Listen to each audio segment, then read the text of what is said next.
What would you do if the shadows you thought you left behind followed you home and started whispering your name in the dark? This is the story of Caleb, a man who took a night shift to save his family, only to discover a store haunted by twisted rules, echoing ghosts, and a darkness hungry for his soul. Through endless aisles and broken mirrors, Caleb fought not just for survival, but for the pieces of himself he thought he'd lost forever. Stay with us if you dare, and find out whether light can truly overcome the deepest dark. They say you only understand the weight of silence when it sits in your passenger seat for hours on end.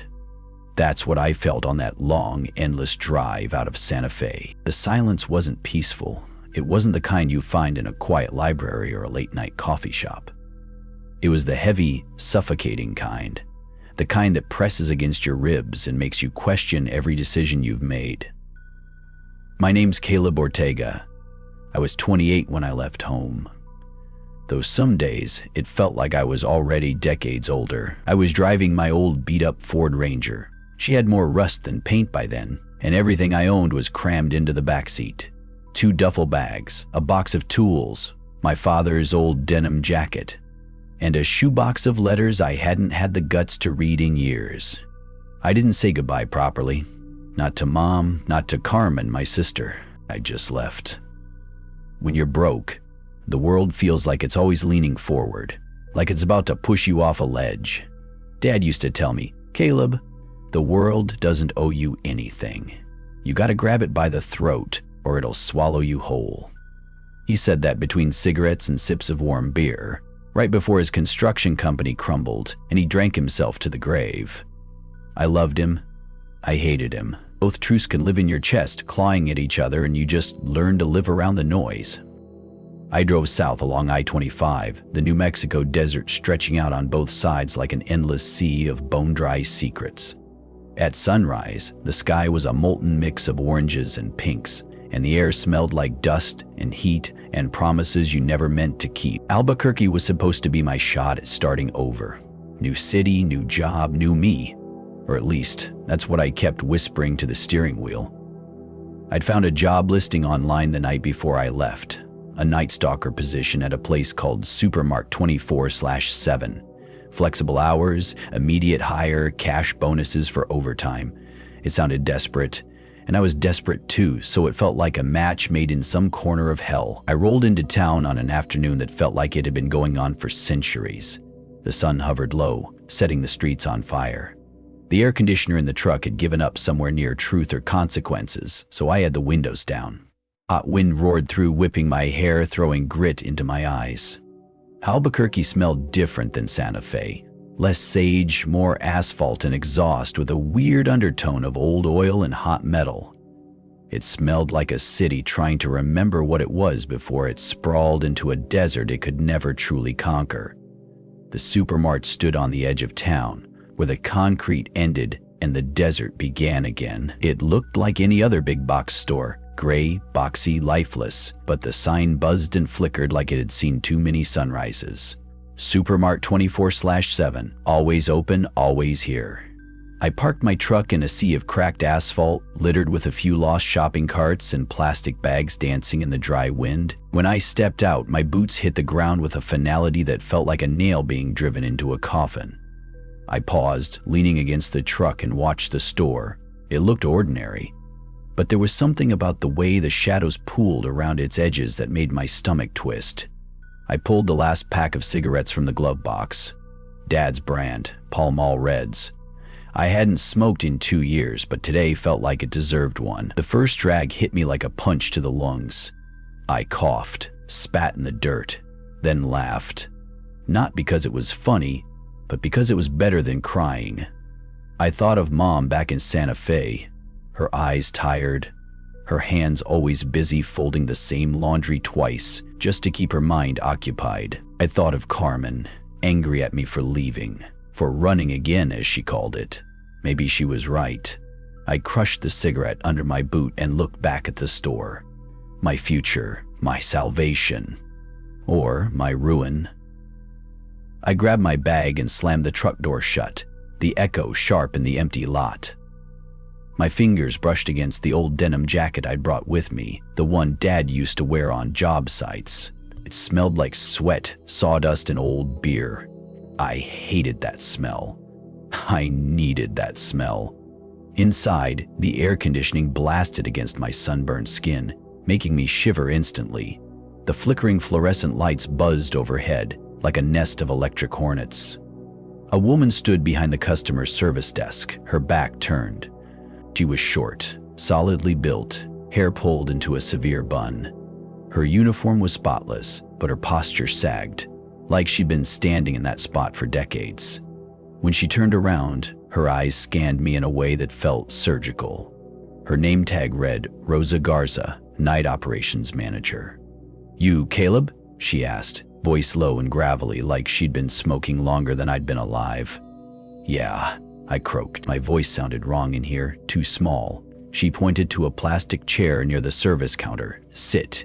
We start paperwork now. Orientation tonight. You'll be on the floor before midnight." I dropped my bag and sat. My fingers drummed against my knees. Rosa flipped through a battered binder, muttering under her breath in Spanish. "Last guy didn't last 2 weeks," she said suddenly, eyes still on the papers. "You look tougher. You got family here?" I shook my head. "Santa Fe. My mom and sister are back there." "Good," she nodded. "Nobody to come looking if you run out screaming." She looked up then, and her eyes caught mine. For a second, they softened, like she almost wanted to warn me, but then the wall snapped back up. She handed me a pen, pages covered in tiny print and half-faded signatures. I started signing where she pointed. It felt like signing a contract with something I didn't understand, a contract written in a language older than bones. Outside, the last streaks of orange sky bled into a bruised purple twilight. A single star blinked above the desert horizon, fragile and lonely. Rosa slammed the binder shut. "You start tonight. Stocking dry goods, then frozen, then perishables. You don't leave until everything's up." I nodded, swallowing a lump that had formed in my throat. She leaned in closer, her breath a mix of coffee and menthol. "There are rules here, Caleb. You'll learn them soon enough, and you better learn quick." Before I could ask what she meant, she turned away and started counting cash from a drawer. I picked up my bag and stood. My boots felt heavy, like they were nailed to the floor. As I stepped into the darkened aisles of the supermarket, the shelves loomed over me like silent sentinels. The air smelled of old cardboard, bleach, and something else. Something sour and metallic that curled at the edges of my mind. A shiver ran down my spine. It was my first night in Albuquerque, my first night at Supermart 24/7, and somewhere deep in the store's belly, beyond the rows of snack chips and cleaning products, something waited. Something that had been waiting for me long before I ever knew its name. When you're alone in a big store at night, the silence isn't empty. It's alive. The first time I walked those aisles, I felt like I had wandered into the ribcage of something ancient and sleeping. Each fluorescent light above me seemed to hum like it was whispering secrets I wasn't supposed to hear. Rosa left me near the employee break room with a single phrase: "Don't go wandering where you don't belong." Then she disappeared into the darkness, toward her office, leaving me standing there with my work list and a cheap box cutter that felt like a toy against the sea of stacked boxes waiting for me. The break room was a sad little coffin painted beige. There was a microwave caked in crusted ramen and coffee stains on every surface. A faded poster on the wall read, "Teamwork, build success," but the edges curled as if even the poster didn't believe its own lie. I took a breath, my lungs catching the stale smell of old burritos and cheap detergent. The clock above the door read 11:42 p.m. I checked my assignment sheet. Dry goods first. Aisles 6 through 12. The lights in the main store flickered as I stepped out, and I swear I felt the whole building inhale. The first few aisles weren't so bad. I moved in a rhythm. Cut, restock, face the labels forward, move to the next shelf. The kind of repetitive work that quiets the mind, or at least should. But the quiet here was different. It wasn't peaceful. It felt like the world had stopped breathing, like I had stepped off the edge of the map. Somewhere around aisle 9, I heard it, a soft beep. At first, I thought it was my imagination, a leftover echo of a cash register during the day. I shook it off and kept working. But then it came again. Beep, beep, beep. My hands stopped moving. My breath hitched. I turned slowly toward the front of the store, where the registers sat in darkness like empty sentries. A single red scanner light flickered weakly in the gloom. Beep, beep. A drop of sweat slid down my back despite the freezing AC. I left the cart where it was and started moving toward the front, each footstep echoing too loud. My fingers clenched around the box cutter, useless as it was. As I neared the checkout area, the scanner light blinked steadily. It felt like an eye looking at me. There was no one there, no carts, no customers, just that rhythmic, ghostly beep. I took one step past the threshold, and the scanner fired again. Beep, beep, beep. Something shifted in the air. A pressure, like when you're underwater too long. The scanner fell silent. The entire store seemed to hold its breath with me. I remembered Rosa's words, the way her eyes had shifted, distant and guarded. There are rules here. I didn't know the rules yet, but I knew one thing. Whatever was happening, I wasn't supposed to be here, watching. My heart thudded against my ribs. I stepped backward, one careful movement at a time, until I reached the cart I'd abandoned. I grabbed it like a lifeline and forced myself to keep working, hands trembling so badly I could barely hold the boxes. When the scanner started up again behind me, I didn't look back. By 2:30 IOM, I had finished aisle 11 and moved on to frozen goods. The freezer aisles were long glass coffins, each one buzzing with cold and humming a low mechanical growl. The air felt different back here. Heavy, like standing in the eye of a storm you didn't know was coming. As I opened the door to the frozen pizzas, a blast of icy air hit me so hard it knocked a curse out of my mouth. My breath rose in a white puff and I watched it curl into the darkness above. I stacked the boxes as fast as I could. Pepperoni, cheese, supreme. My fingers numbed after a few minutes, but I kept going. Beep. No. This time the sound came from the other end of the aisle. I turned my head slowly, too slowly, like in a nightmare where you can't move fast enough. A shadow flickered past the end cap, just out of view. I pressed my forehead to the glass freezer door. The cold felt grounding, real, but my mind spun out in every direction. Who was that? Was it Rosa? Another worker? Someone who got in somehow? My heart slammed like a sledgehammer. I forced myself to move, stepping around the cart to see down the aisle. Nothing, just the quiet hum of freezers and the pale blue glow of overhead lights. I swallowed hard and kept working. Around 3:15 a.m., I made my way to the back storage room to grab another pallet. My steps echoed in the narrow hallway lined with cleaning supplies and unlabeled boxes. That's when I saw it, a folded piece of paper wedged between the wall and a mop bucket. It looked ancient, edges curled, yellowed, as if it had been waiting there longer than I'd been alive. I hesitated, every instinct screaming at me to leave it, but my hand reached out anyway. I unfolded it. A list. Handwritten in small, tight letters. Do not enter the pharmacy section after 2 a.m. Do not help the woman in aisle 4, no matter what she asks. If you hear crying from behind the deli, do not investigate. When the beeping stops, count to 30.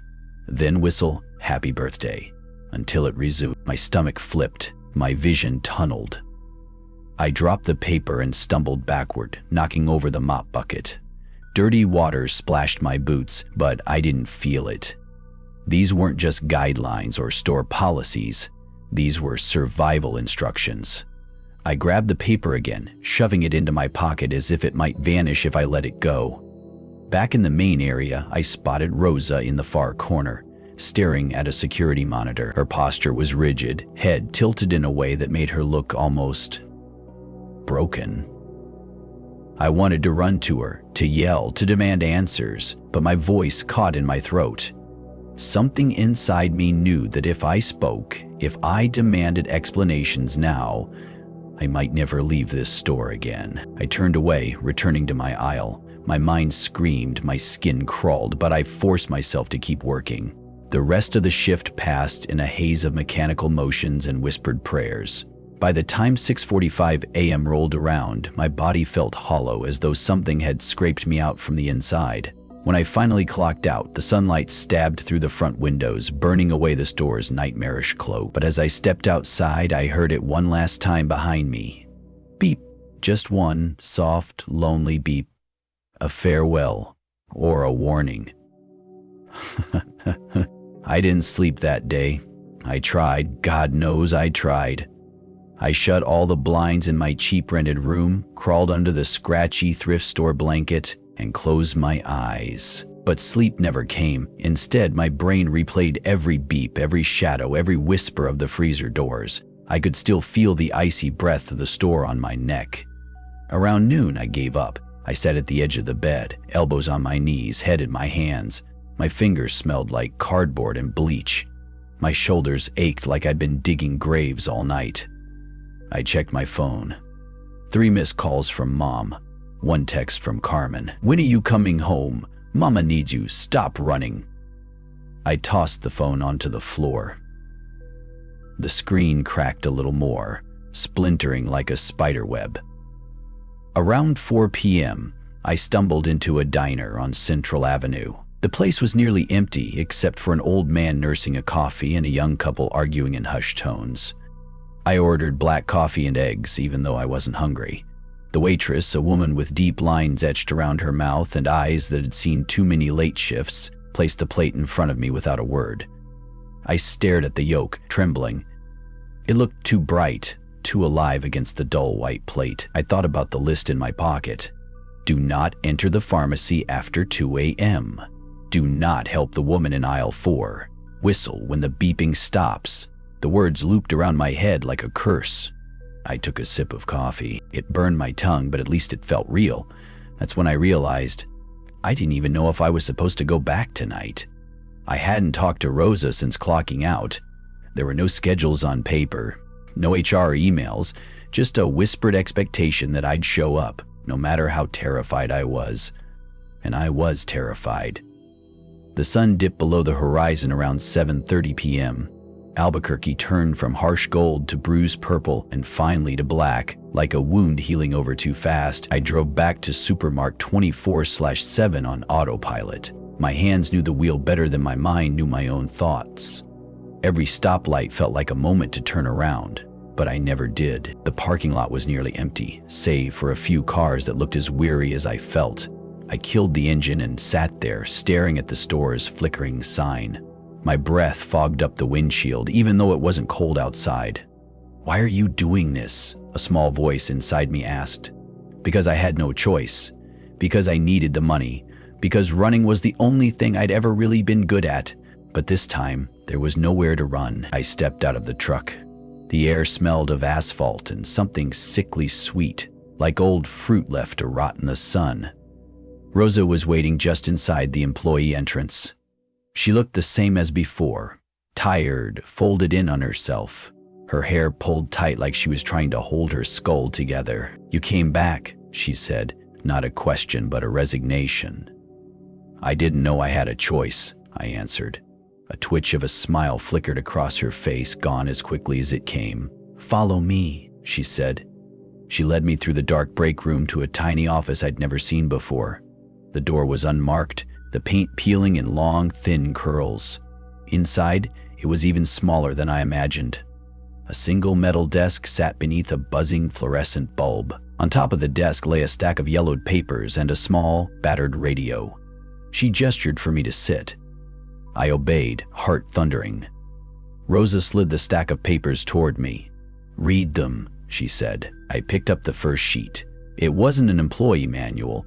It was a list of reports, incident logs, written in shaky handwriting, mentions of figures in the freezer section, crying heard near the pharmacy, unauthorized sales after closing hours. Each entry was signed at the bottom with different names: Luis, Bobby, Miguel. Some dates stretched back 20 years. I flipped through them, my eyes catching phrases like "dark shape behind aisle 7" and shadow with too many arms near the cereal.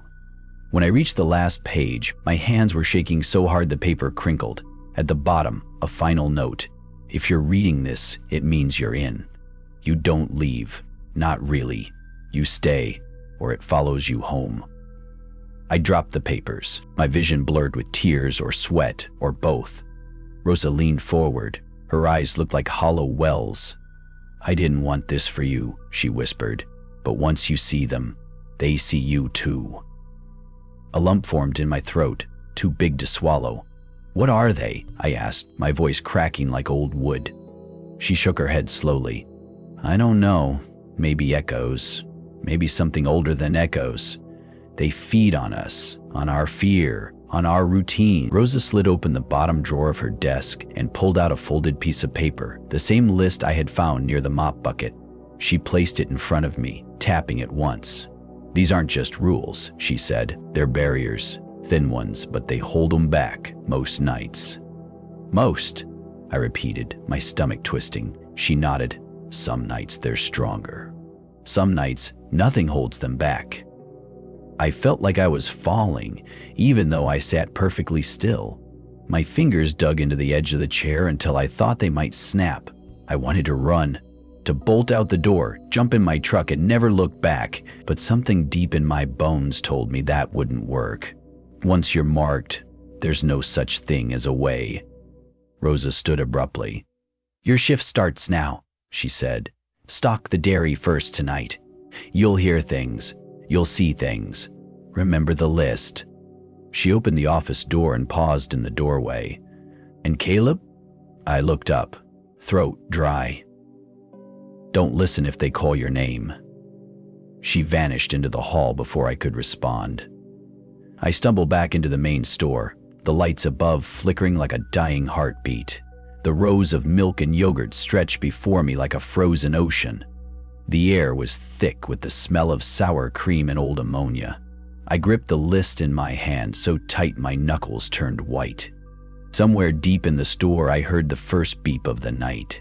My lungs filled with ice. My ears rang. I forced one foot forward, then another.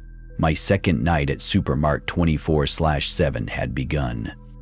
The dairy section felt colder than anywhere else in the store. I don't mean just physically, though my breath fogged up with every exhale. No, it was something deeper, a cold that crawled up your spine and settled in your skull, whispering that you didn't belong here, that you were trespassing on sacred ground.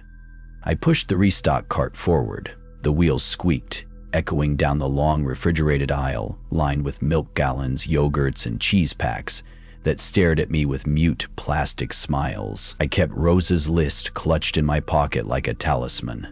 My fingertips brushed it every few seconds, as if it might disappear if I didn't keep touching it. The first thing I noticed was the milk.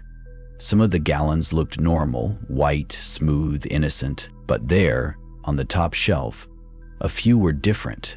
Red. Not pink, not strawberry flavored. Red, thick, opaque like fresh blood. I stumbled backward, bumping into the cart, my heart slamming against my ribs so hard it felt like it might crack them from the inside. Do not open the red milk. Do not even touch it. Call Rosa immediately. That was one of the unspoken rules. I hadn't been told yet, but I knew it instinctively. I fumbled for my phone, my fingers numb and stupid. Rosa answered on the first ring. Where are you? She snapped. The dairy section, I wheezed.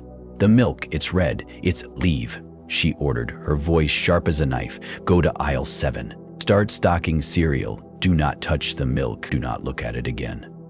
But now, the line went dead. I looked back at the shelf one last time. A bubble rose in one of the red gallons, breaking the surface like a slow, deliberate blink. I bolted. Aisle 7. Cereal. Bright colors, cartoon mascots, prizes that promised cheap joy. I slammed boxes into place as fast as I could. My hands shook so badly the boxes toppled over again and again. That's when I heard her. A woman's voice, soft and lilting, followed, drifting from the far end of the aisle. Excuse me.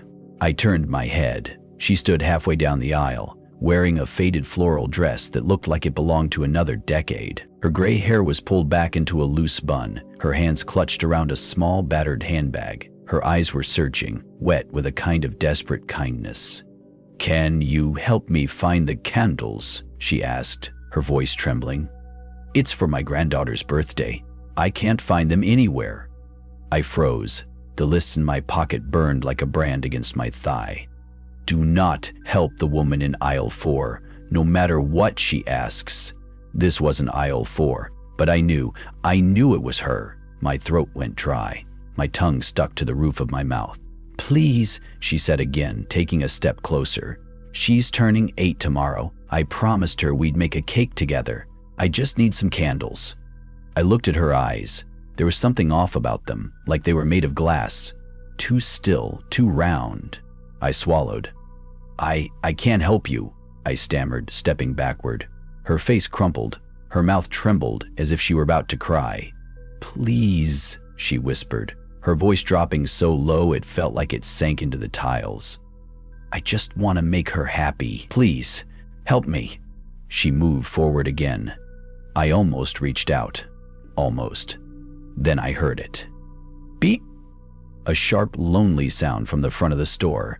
It sliced through me like a blade. The woman stopped mid-step. Her head twitched toward the sound, her lips curling into a smile that didn't reach those dead eyes. "Ah," she said softly, turning away. "They're calling me." She shuffled past me, her shoes scraping on the floor like dry leaves. I turned to watch, unable to move. As she disappeared into the shadows of the next aisle, the temperature seemed to rise again, as though she had dragged the cold with her. I collapsed against the shelves, cereal boxes falling like dominoes around me. I stayed there for what felt like an eternity. My breath came in ragged gasps, sweat cooling into icy patches down my back. Finally, I forced myself up and began picking up the cereal boxes. A strange calm settled over me as I worked, an autopilot numbness that felt more dangerous than the fear itself. I stacked, straightened, aligned the mascot's smiles like tiny plastic soldiers. Then, the sound again. Beep. Beep. The front of the store. I checked my watch. 3:02 a.m. Against every instinct in my body, I peeked around the corner, down the long corridor of aisles. The checkout lanes were bathed in dim, flickering light. The scanner blinked on and off like a dying star. A shopping cart sat in front of the register, piled high with birthday supplies, cake mix, frosting, sprinkles, a cheap birthday banner, and on top, a single pack of pink birthday candles. The woman was gone. My knees buckled. I clutched the shelving, my breath caught somewhere between a sob and a scream. I backed away, stumbling over my own feet until I found myself in the cleaning aisle. I pressed my forehead to a shelf of bleach bottles.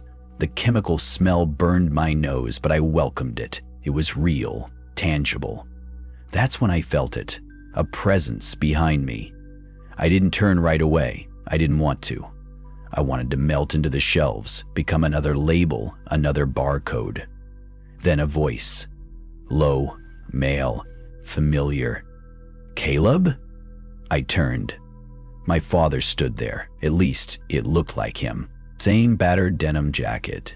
Same tired eyes, rimmed red from too many nights and too many drinks. "Son," he rasped, "I've missed you. You shouldn't be here alone." My stomach lurched. The air around me turned thick, like walking through wet cement. "Dad?" I croaked. Though every cell in my body screamed this was wrong, he took a step forward, his boots echoing too loudly. "Help me, son," he said, voice cracking like splintering wood. "You always ran away. Don't run this time." I squeezed my eyes shut. "Don't listen if they call your name." The rule slammed into my brain, lighting it up with sharp electric pain. When I opened my eyes again, the aisle was empty. I sank to the floor, hugging my knees to my chest. My pulse felt like it was punching through my throat. Somewhere in the echoing depths of the store, the beep started up again. I didn't move. I just sat there, waiting for morning, waiting for salvation that might never come. And in that moment, Beneath the humming lights and the endless maze of products, I understood something terrible. This store wasn't just haunted. It was hungry, and it had finally noticed me. When the first rays of dawn crawled over Albuquerque's cracked parking lots and neon signs, I was still sitting there on the floor, knees hugged to my chest. The world outside was starting to wake up. I heard cars, muffled music, a barking dog somewhere beyond the warehouse walls. But inside Supermart, time had turned into tar, thick and unmoving. Eventually, I forced myself up. My legs trembled like they'd forgotten how to hold me. I shuffled down the aisle, fingers trailing along the bleach bottles as if they were guardrails on a cliff edge. As I passed the freezer section, I saw my reflection in the glass doors, eyes hollow, skin pale and clammy, a man unraveling at the seams. I barely recognized myself. Rosa was waiting at the employee exit when I finally staggered toward it. She looked like she hadn't slept in a week, her bun looser than usual, her eyes ringed in dark, sunken circles. She didn't say good morning. She didn't ask how I was. She just stared at me with a sadness that weighed more than any words. "You saw her, didn't you?" she finally asked. I nodded. "And you heard him," she continued, her voice nearly a whisper. My throat clenched.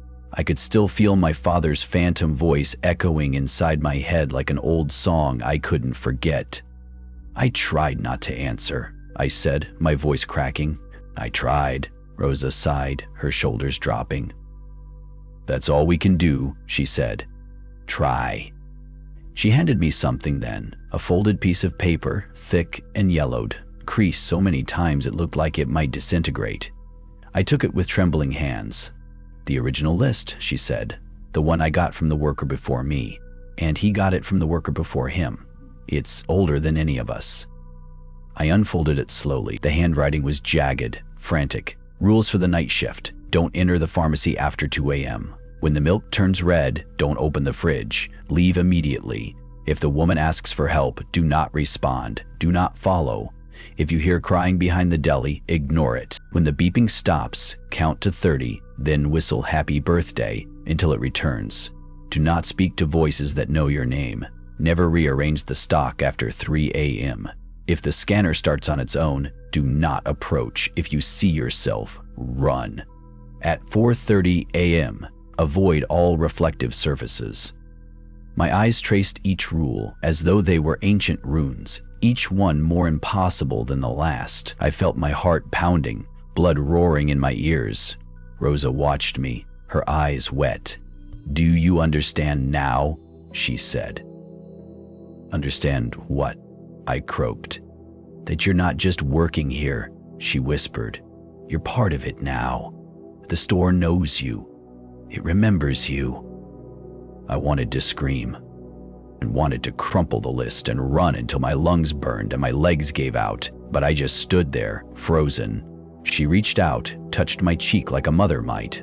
"I'm sorry, Caleb," she said. "I should have warned you sooner, but no one ever believes it until they see it." I stared down at the list again. "Why me?" I asked. "Why any of us?" Rosa looked past me, into some middle distance only she could see. "Some places are thin," she murmured, "like worn-out fabric. And something waits on the other side. Pressing, hungry. It needs caretakers. It needs watchers. You and me, we're not people to it. We're gates, locks." She stepped back, took a shaky breath. "Go home," she said. "Rest if you can, but you'll be back tonight." It wasn't a question. It was a sentence. The desert air outside slapped me across the face. I gulped it down like a man who'd been drowning. I stumbled to my truck, hands trembling so badly I dropped the keys twice before I could unlock the door. As I pulled out of the lot, I glanced into the rearview mirror.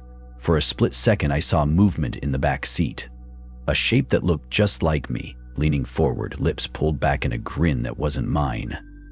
I swerved, heart hammering, eyes wide. When I looked again, the seat was empty. I drove in a haze. I don't remember the lights or the turns.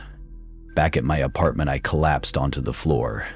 The list slipped from my pocket and fanned out on the stained carpet like a cursed scripture. I watched the ceiling. Cracks spider-webbed out from a water stain shaped almost like an eye.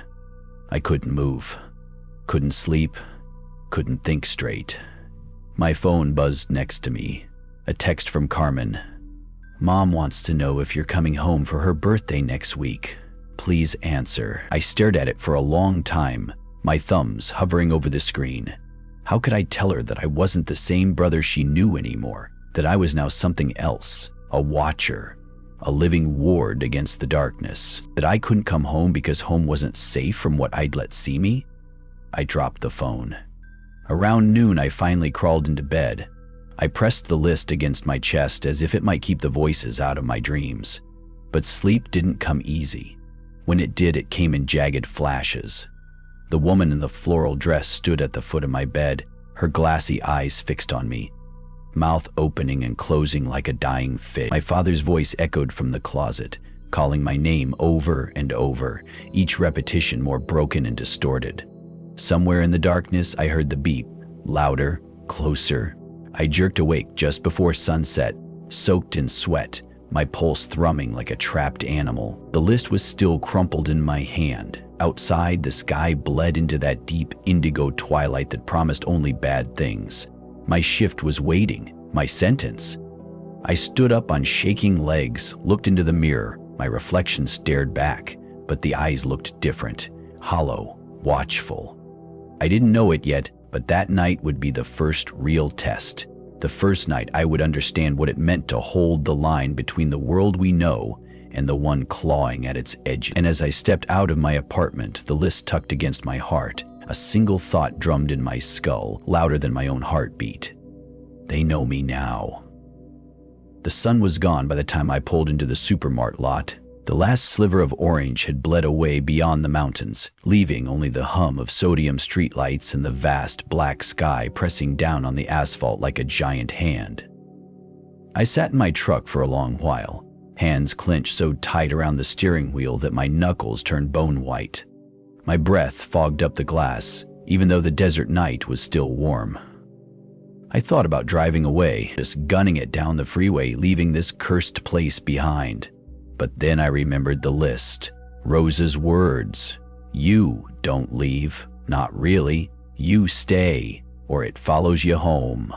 The idea of my mother hearing that beep in her kitchen, or Carmen seeing my face in her bedroom mirror, it was enough to glue me to my seat. I opened the door and stepped into the night. My boots echoed on the cracked pavement, each step sounding like a nail into my own coffin.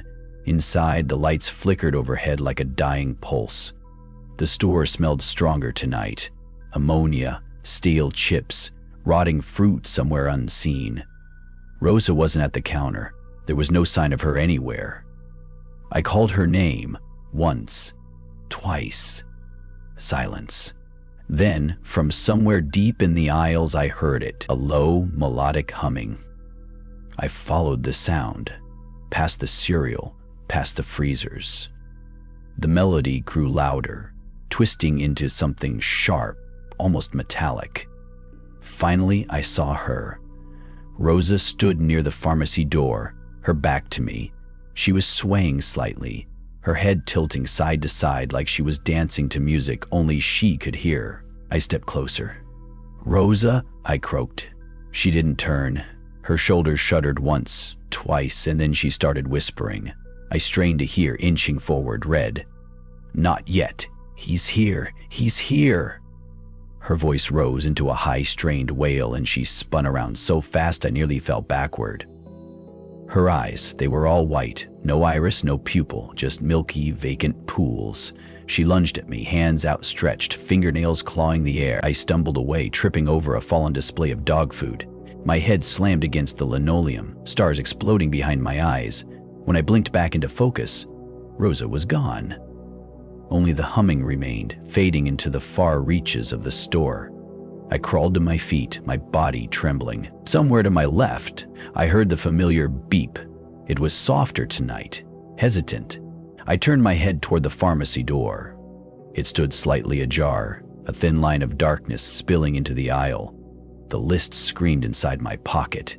Do not enter the pharmacy after 2 a.m. I checked my watch. 2:06 a.m.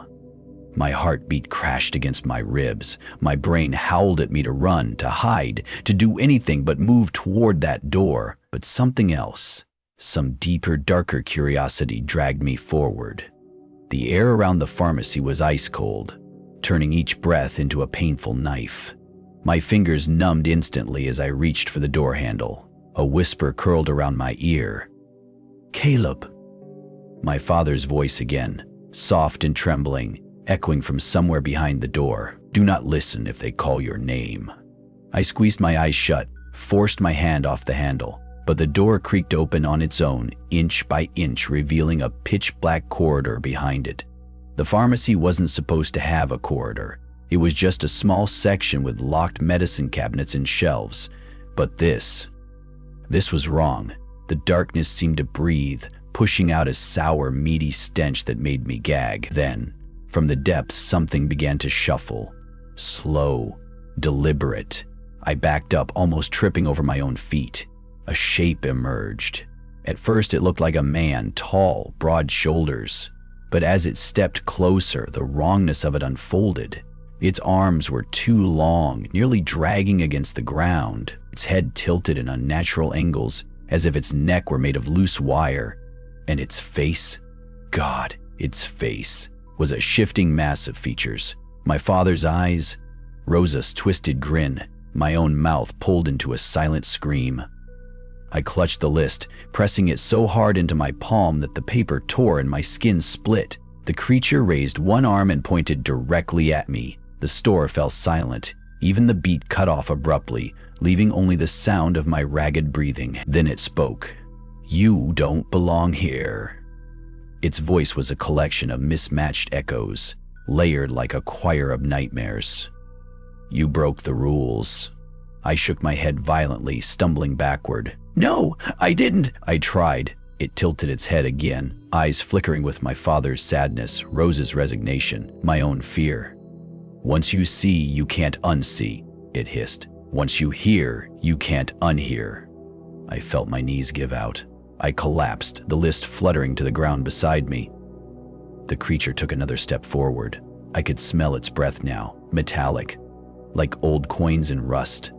My mind screamed for me to run, but my body was locked, paralyzed in place. It crouched down until its face was inches from mine. The skin rippled, forming into my father's face again. "Help me, son," it whispered. "Bring me home." A primal scream tore from my throat. I grabbed the list and crumpled it in my fists, pressing it against my forehead like a prayer. The creature recoiled, a high, keening screech ripping from its throat. It staggered backward into the pharmacy corridor, its form twisting and unraveling like wet paper. The door slammed shut behind it with a thunderous crack that rattled every shelf in the store. Silence fell. I lay there on the cold floor, panting, tears mixing with sweat and blood on my face. The list lay torn in my hands, ink smudged and edges frayed, but I was alive. For now. Somewhere far above, the PA system crackled to life. "Stocking team, final hour. Prepare for customer opening." My mind couldn't comprehend the words. They felt like they belonged to another universe. I forced myself to stand, each joint screaming in protest. I staggered to the front of the store, blinking under the rising sun seeping through the glass doors. A man walked in, early morning shopper, oblivious. He nodded politely, pushing his cart past me. I watched him disappear into the aisles, that same humming darkness lurking just beyond the cereal boxes and freezer doors. I glanced down at my torn list, then back at the empty entrance, and in that moment, one thing burned into my mind clearer than anything else. The rules weren't just to keep me alive, they were to keep it contained. I don't remember driving home. I must have gotten into my truck, must have turned the ignition, must have followed the same cracked roads back to my rundown apartment. But all I remember is the echo of that creature's voice, the way it layered itself over my father's words, my own scream caught in its throat. I collapse into bed, fully dressed, the torn list clutched in my fist like a lifeline. The moment I shut my eyes, it started. I'm standing in aisle 4. Rows of canned beans and soups stretch endlessly in both directions, like a tunnel with no end. A woman stands at the far end, her back to me. She hums a tune, low, broken, almost sweet. I try to turn away, but my feet are nailed to the ground. She turns her head just slightly, enough that I catch a glimpse of her cheek. It's pale, waxy, too smooth, like a mannequin left out in the sun. "Can you help me?" she calls softly. My mouth moves without permission. "What do you need?" A sharp pain slices through my chest. I scream, but the sound is swallowed by the towering shelves. She turns fully now, and I see her eyes, 2 gaping holes, blacker than any night I've ever known. A swarm of voices pours out of her mouth, overlapping, clawing at my mind. "Help me, help her, candles, it's her birthday. Help me, help." I fall to my knees, my ears bleed, my vision flickers. Then, just as suddenly, I'm back in my bed, gasping, covered in sweat. The sun is already down when I wake for real. A message from Carmen blinks on my phone screen. "Mom says she made your favorite stew. She misses you. Please come home." Home. The word feels foreign in my mouth, like a language I've forgotten how to speak. I press my forehead to the screen, the cracked glass digging into my skin. I want to go back.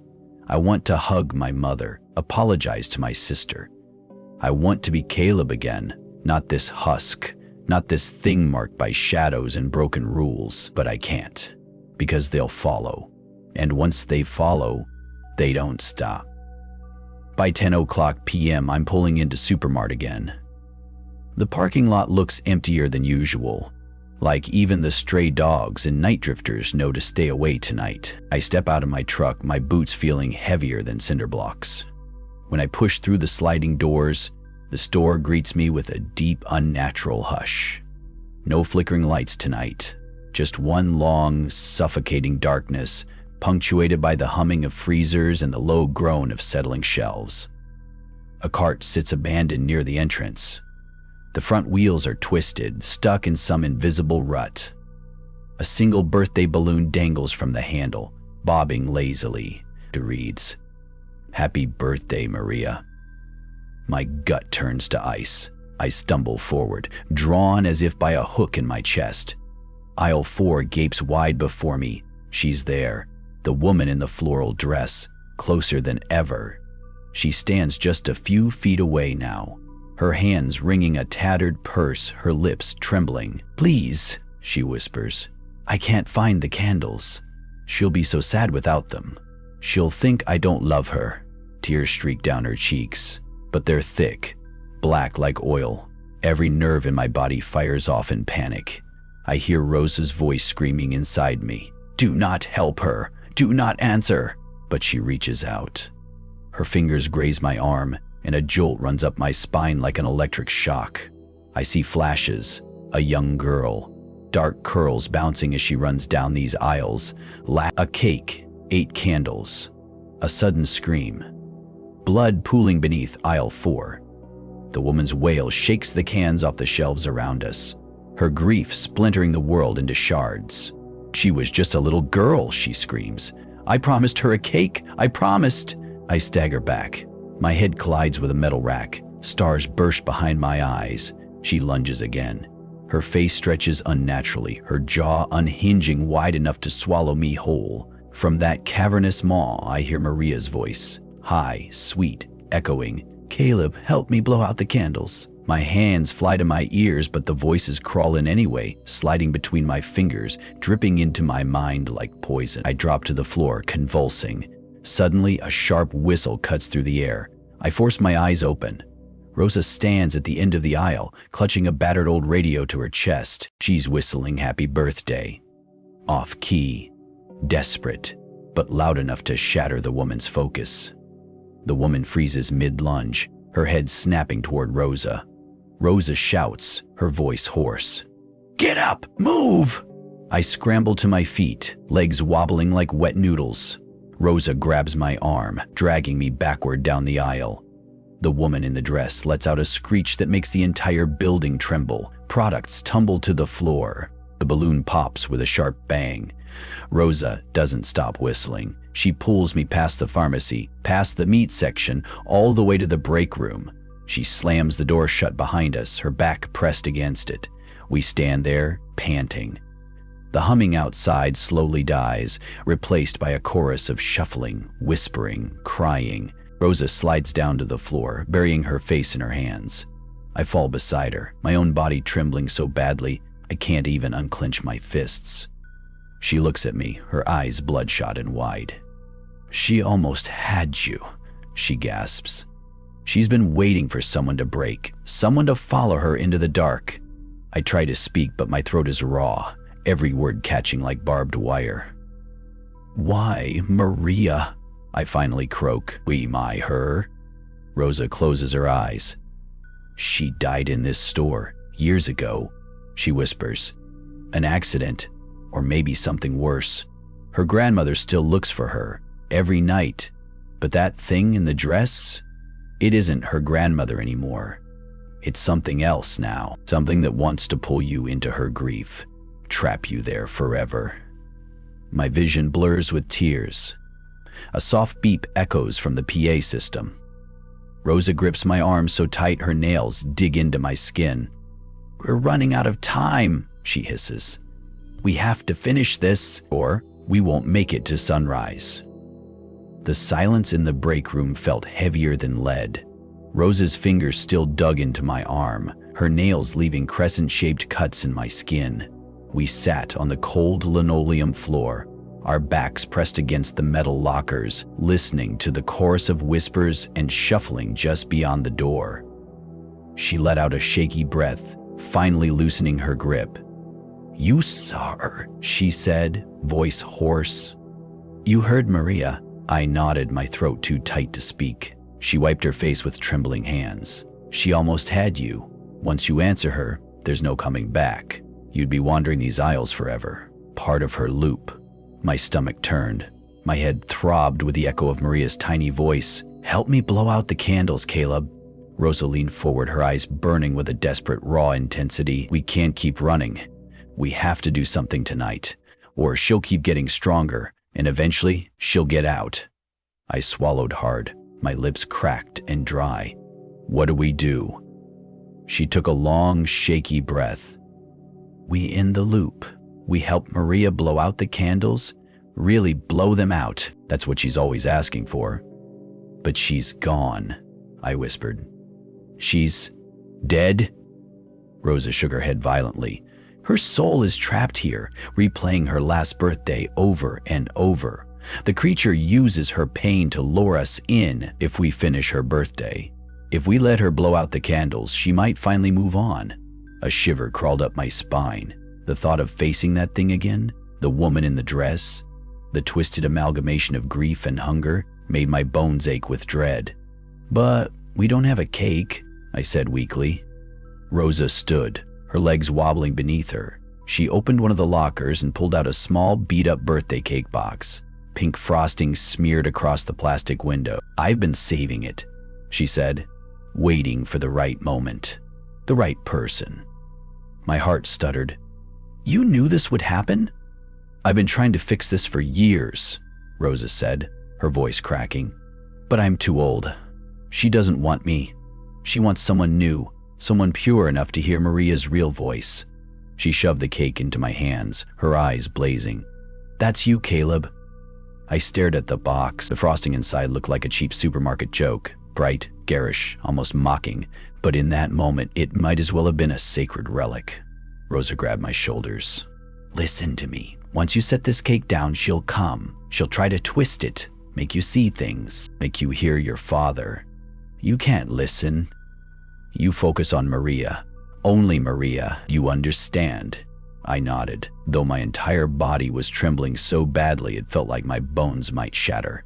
She pressed her forehead against mine, her breath hot and sharp with coffee and cigarettes. "Promise me," she hissed. "Promise you'll finish it." "I promise," I croaked. She pulled away, her eyes glistening. Go. I'll hold them back as long as I can. I stepped out of the break room, the cake box shaking in my hands.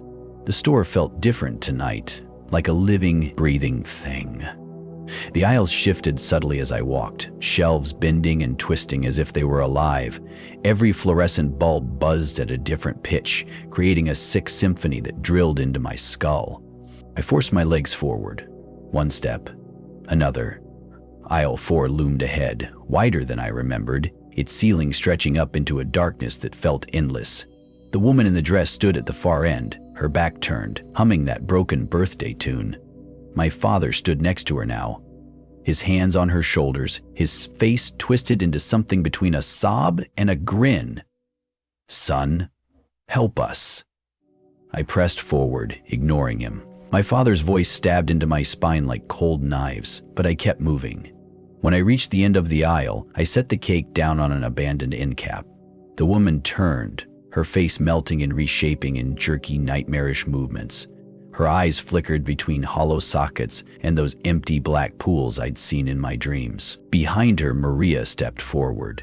She looked so small, 8 years old, her curls bouncing lightly, her eyes wide and sad.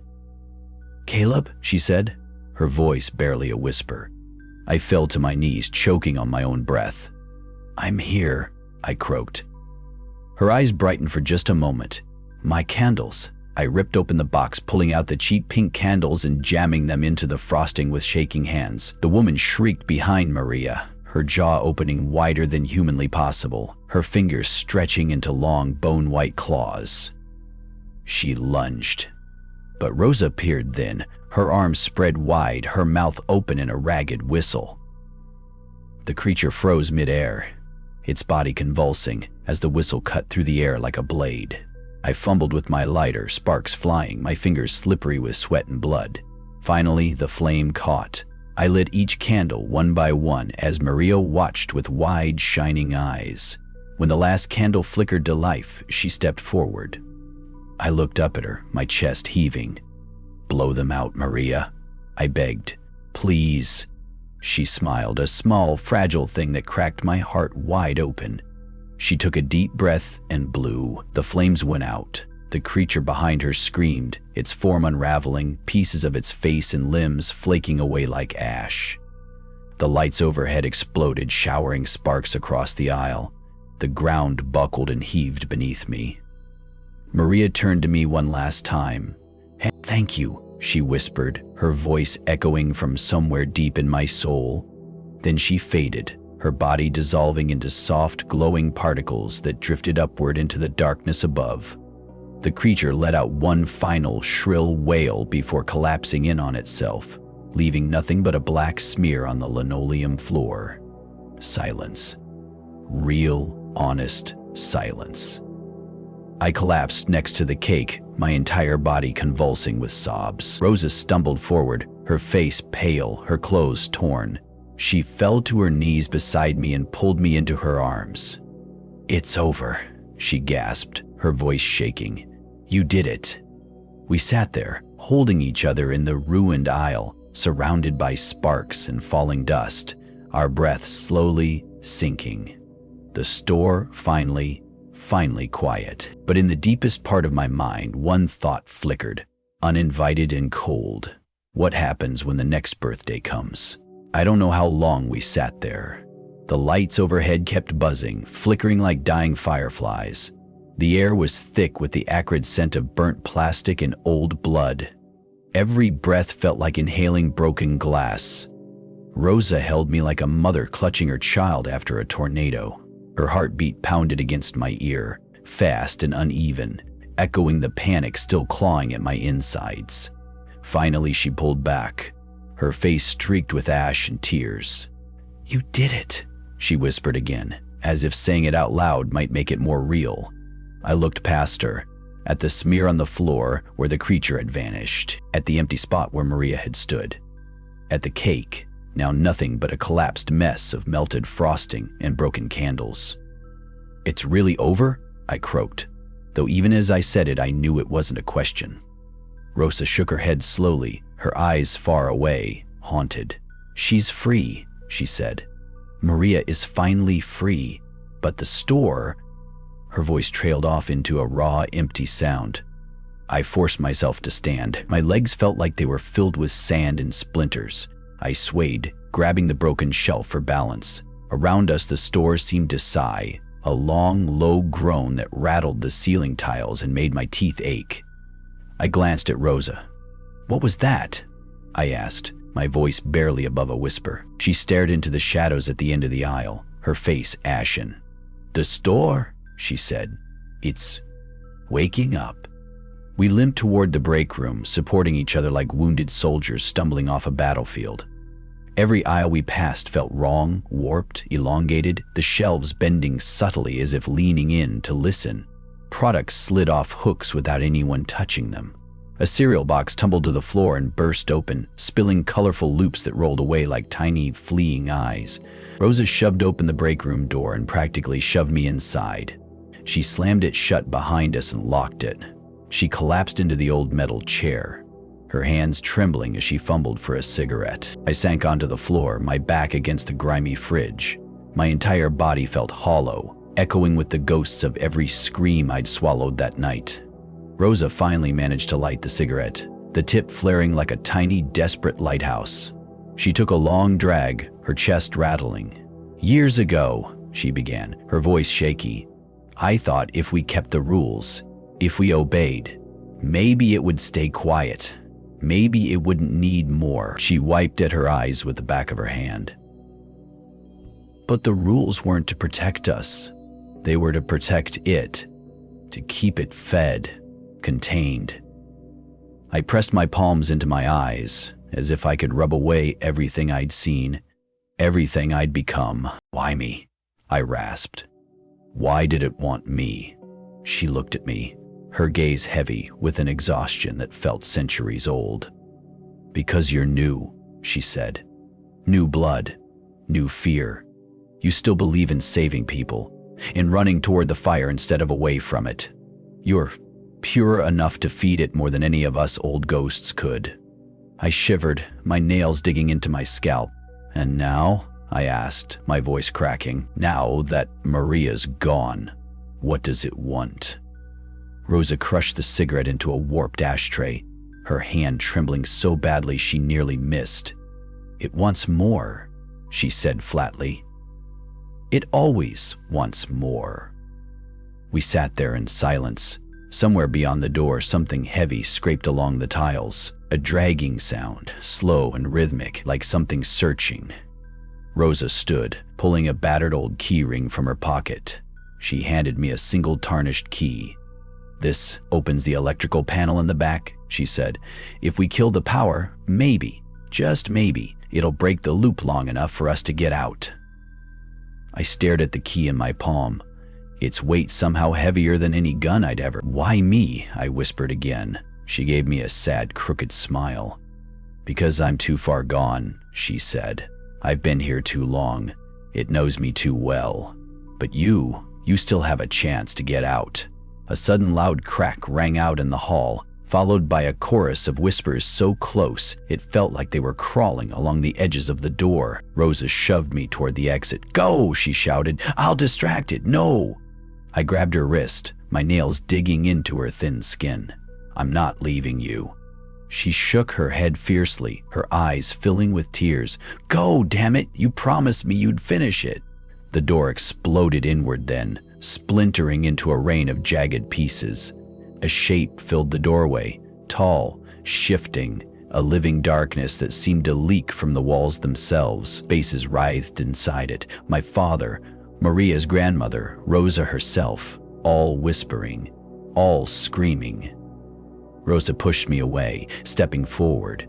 She began to whistle, off-key, loud, her voice breaking, her breath ragged. The thing paused, its mass shuddering as if recoiling from her sound. I stared at her, my heart breaking clean down the middle. "Run!" she screamed between notes. I bolted. I tore down the hall, Rosa's whistling echoing after me, mixed with the creature's angry shrieks. My feet slipped on spilled detergent and broken tiles. I crashed into a metal rack, cutting my arm. But I didn't stop. I stumbled into the back stockroom, slamming the door behind me. My lungs burned, each breath tasting like blood and ammonia. I fumbled with the key, my fingers slippery and clumsy. Finally, the panel door swung open, revealing a tangle of wires and switches. The store screamed behind me, a rising chorus of inhuman voices and metal groans. I grabbed the main breaker switch, and I hesitated. My mind flashed with images: Maria's soft smile, Rose's trembling hands, my father's voice, then Rose's final words, "Finish it." I pulled. The lights died in an instant. The store went silent, truly silent, and in that moment, I felt something deep beneath my feet, a shudder, like a giant exhaling its last breath. I fell to the ground gasping. The darkness wrapped around me, but for the first time it felt empty, dead. I don't know how long I lay there before I crawled out into the empty store.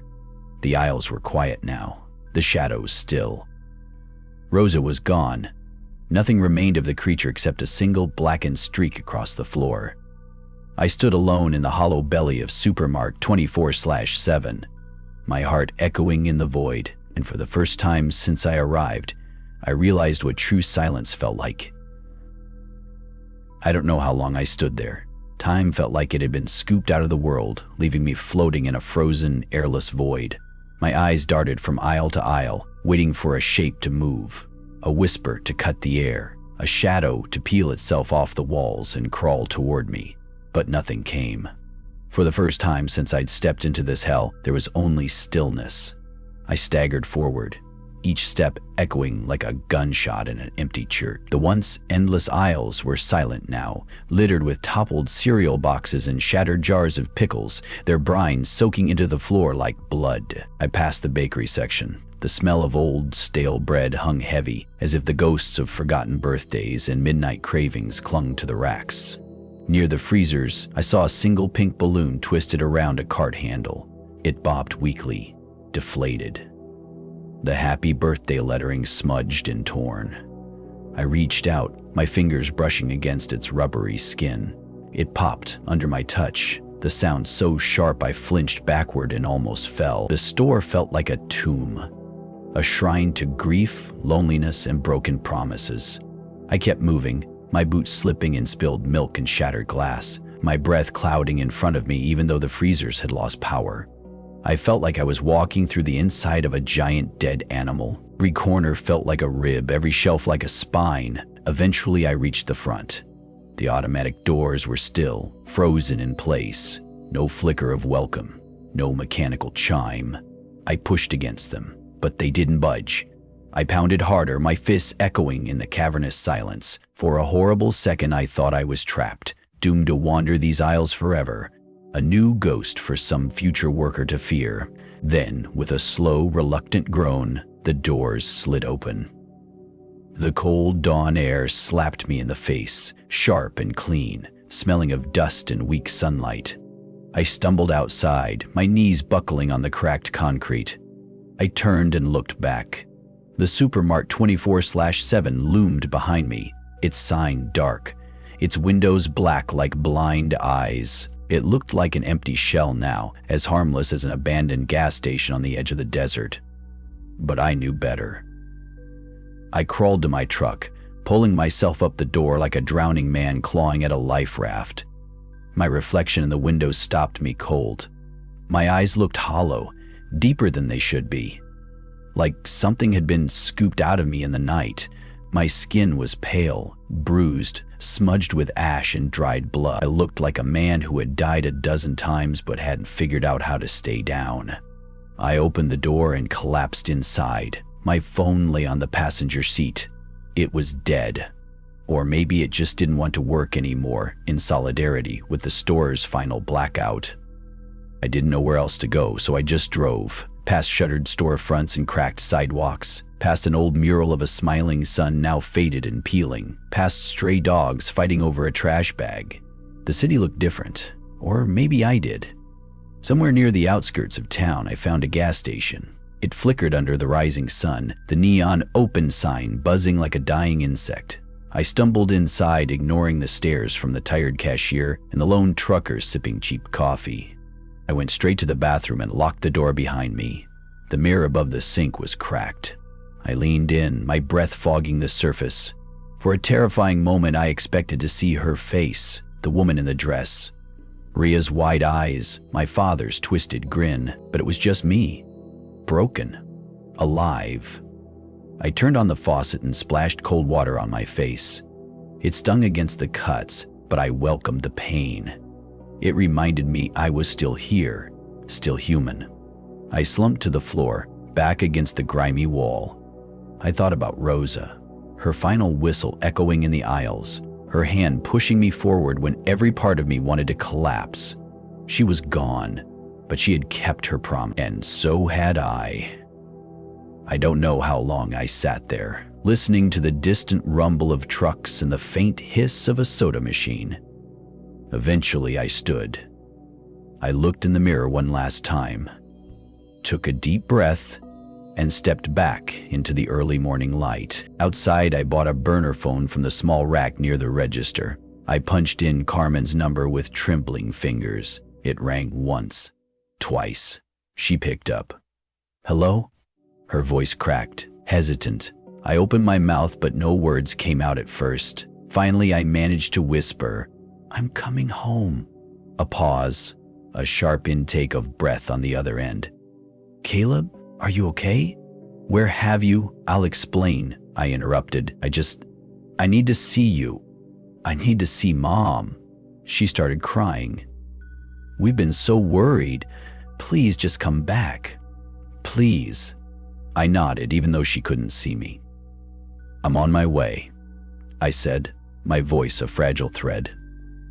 When I stepped outside, the sun had fully crested the horizon. Its warmth felt different now, almost foreign, like touching something for the first time after years in the dark. I looked back once more in the direction of Supermart, though I couldn't see it from here. I knew it was still there. Sleeping. Waiting. But Maria was gone. Rosa was gone. And whatever part of me had been trapped in those aisles was gone too. I wasn't whole. Far from it. But I was free for now. I started the truck, the engine coughing to life beneath me. As I pulled out onto the empty road, the wind rushed through the open window, tugging at my hair, carrying away the last stale scents of that haunted place. I didn't know what waited for me back home, but for the first time in what felt like lifetimes, I wanted to find out. And maybe, just maybe, that was enough. I drove through the desert in a haze of orange dust and ghost light. The sun had climbed higher, but it felt distant, almost uninterested in my return. Every mile marker felt like a tiny confession, a whispered reminder that I was dragging something invisible behind me. The further I got from Albuquerque, the more the grip around my chest loosened, but it never completely let go. When I turned onto my mother's street, my hands started to tremble. The little white house looked exactly the same. Faded blue shutters, a cracked walkway lined with weeds, an old wind chime dangling on the porch. For a second, I imagined Rosa sitting in one of the rocking chairs, whistling that broken birthday tune. I shook the thought from my head so hard my teeth rattled. Carmen's car was in the driveway. I parked at the curb, cut the engine, and sat there with my forehead against the steering wheel, my breath fogging the cracked plastic. It had been months since I last saw them, but it felt like years. Like I had crossed some invisible ocean in the dark. The front doors swung open. Carmen stepped onto the porch. Her hair was longer, a little messy, like she'd been tearing at it in her sleep. Her eyes were red and swollen. When she saw me, she froze. For a long, silent moment, we just stared at each other. Then she bolted down the steps. She nearly tackled me as I stepped out of the truck, her arms wrapping around my neck, her face pressed into my shoulder. I felt her sobs rumble through my chest. "I thought you were dead," she gasped between breaths. "I thought you left us for good this time." I pressed my face into her hair, my own tears spilling hot and fast. "I wanted to come home," I whispered. "I always wanted to. I got lost." She pulled back, her hands gripping my face as if to make sure I was real. "You look like hell," she said, trying to laugh through the tears. Feels worse on the inside, I managed to choke out. She led me inside. The smell hit me first. Onions, garlic, warm broth. My mother's cooking. Mom stood at the kitchen doorway, wiping her hands on a dish towel. Her eyes locked onto mine. For a heartbeat, she didn't move. Then, she dropped the towel and crossed the room, her small frame colliding into me with surprising force. She held me so tight I could feel every fragile bone in her hands. "Mijo," she whispered over and over, her lips pressed against my cheek. "Mijo," I prayed every day. "I thought you were gone." I closed my eyes and just let her hold me, her smell, her warmth, anchoring me to something that felt almost human again. We sat at the kitchen table. Carmen made coffee, her hand shaking so badly she spilled the grounds twice. Mom kept her hand on my arm, as if she was afraid I'd vanish if she let go. They peppered me with questions, where I'd been, what had happened, why I'd disappeared. I lied, not because I wanted to, but because there was no way to explain the smell of bleach in the aisles, the red milk, the way Maria's eyes glowed in the dark. I gave them half-truths. A bad job, too much pressure, too many mistakes. They accepted it because they needed to, because the real story would shatter them. After a while, Mom left to make more food, and Carmen and I sat alone in the living room. She watched me carefully, her eyes tracing every bruise, every tremor in my fingers. "You're different," she finally said. "Not just tired. It's something else." I didn't answer. I couldn't. She reached over and took my hand. Her thumb brushed over a small scar on my wrist I hadn't even realized was there. "What did they do to you?" she whispered. A shiver rolled through me so hard I thought my bones might crack. I squeezed her hand, trying to hold on to the last thread of who I used to be. "Nothing," I lied. "It's over now." That night, after too much stew and too many forced smiles, I lay in my childhood bed. The walls were still covered with the faded posters of old rock bands. My baseball glove still sat on the shelf, dusty and cracked. It should have felt safe, but as I lay there, staring at the ceiling, I heard it. A faint beep. My breath caught. I sat up, my fingers digging into the mattress. Silence. I held my breath, listening. Beep. It was so soft it could have been the fridge, or the smoke detector, or it could have followed me. I slipped out of bed, moving silently down the hallway. In the kitchen, the glow of the fridge light spilled onto the linoleum floor. I crept forward. When I opened the fridge, everything looked normal. Jars of salsa, leftover stew, eggs, milk. White milk. I reached for the carton, my hand trembling so badly I almost dropped it. I twisted the cap, poured a small stream into a glass. It was white. Normal. I leaned against the counter, my knees buckling with relief. Then, from the hallway, I heard it again. A whisper. "Caleb." My blood turned to ice. I spun around, my heart in my throat. The hallway was empty, but in the darkness just beyond the bathroom door, a shape flickered. A woman, a dress, a face I thought I'd left behind. I backed away, slamming into the fridge. "Not here," I gasped. "Not here. You don't belong here." The shape leaned forward, its face splitting into that wide, impossible grin. "You brought me," it whispered. I stumbled toward my room, crashing into walls, my vision blurring with tears. I slammed the door behind me, locked it, pressed my back against it. My breath came in ragged, sharp bursts. On the other side of the door, silence. Then, so faint it felt like it crawled directly into my skull. "Happy birthday to you." I slid down to the floor, my head in my hands. I thought I had escaped. I thought I had won. But I should have known better. You can't run from the dark. You can't run from what's inside you. I don't know how long I sat there on the floor. The moonlight poured through the thin curtain, painting my childhood bedroom in pale, haunted shapes. Each shadow seemed to crawl a little closer every time I blinked. My heart slammed against my ribs so hard it felt like it might crack them. My throat was raw from gasping. My nails dug crescent moons into my scalp as I pressed my head into my hands. "Happy birthday to you." The whisper came again. It slid under the door, coiled around my ankles, slithered up my spine. I pressed my back harder against the door, as if my weight alone could keep it out. But some part of me already knew it was inside. I forced myself to my feet, every joint screaming in protest. My hand shot out for the light switch. Click. Nothing. I clicked it again, harder. The bulb stayed dead, as if the darkness had swallowed it whole. My eyes darted around the room, the old posters, the cracked baseball glove, my dusty bookshelf. Then, slowly, my gaze landed on my dresser mirror. My reflection stared back, gaunt and pale. But something was wrong. Its eyes were too dark, too deep. And then it smiled, a slow, deliberate smile that twisted impossibly wide, showing rows of teeth that didn't belong to any human. I staggered backward, knocking into my desk, scattering pens and papers onto the floor. The reflection didn't move with me. It stayed put, tilting its head, watching. "Caleb," it whispered, its voice scraping the inside of my skull like a rusted nail. I wanted to run. Out the window, through the walls, anywhere. But my legs refused. They shook so violently I thought they might snap. The mirror version of me raised one long, distorted hand and pressed it against the glass. I heard a soft crack, like ice breaking on a frozen pond. A thin black line splintered across the mirror, and from that crack a dark, viscous liquid began to seep out, dripping onto the dresser below. The smell hit me then, sweet and metallic, like rotting fruit mixed with blood. I gagged, my stomach twisting. The voice came again. "You can't leave me behind, Caleb. You promised her a birthday.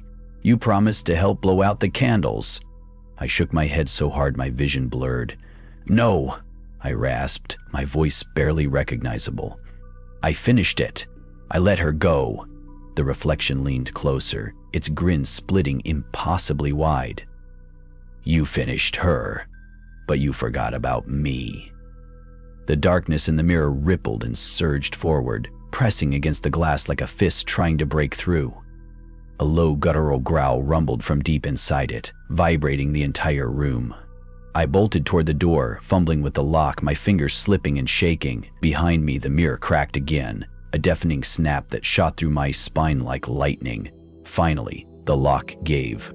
I threw the door open and stumbled into the hallway, crashing into the wall opposite. Mom's voice called from the kitchen, confused and half asleep. "Caleb? ¿Qué pasa? What's wrong?" I wanted to warn her, to scream for her and Carmen to run, but no words came, only a dry, broken sob. I heard the sound of shattering glass behind me. I turned just in time to see something crawl out of my room. It looked like me, but stretched and distorted, its limbs too long, its spine arching at impossible angles. The skin shimmered like oil, its surface rippling with shapes that almost looked like faces. My father's eyes, Maria's curls, Rosa's shaking hands. It dragged its fingers along the walls, leaving black streaks that hissed and smoked. I fell backward down the hallway, my palms scraping the carpet. Mom appeared at the end of the hall, her eyes wide with horror. "Caleb?" she whispered. The thing turned to her, its head tilting with an awful insect-like curiosity. Then it spoke, in my voice. "Mom, help me!" She took a shaky step forward. "No," I screamed, my voice tearing through my throat. "Don't listen, that's not me!" She froze, her hand hovering in the air, her eyes darting between us. The thing lunged. I lunged forward, tackling it, my hands sinking into its slick, cold skin. It felt like holding onto a bag of writhing worms. It screeched, a sound that made my ears ring and my vision splinter at the edge. Mom shrieked, stumbling backward into the kitchen, crashing into the table. I wrestled the thing into the living room, furniture toppling around us, picture frames shattering underfoot. It twisted beneath me, its face morphing. Rosa's sad eyes, Maria's birthday smile, my father's broken grin. "Why won't you stay?" it howled, its voice shifting between mine and the others. I pressed my forearm against its throat, or what passed for a throat, my muscles straining, tears streaming down my face. "Because I'm done running," I snarled. "You don't get to follow me here." It writhed, its hands clawing at my shoulders, tearing my shirt, ripping skin.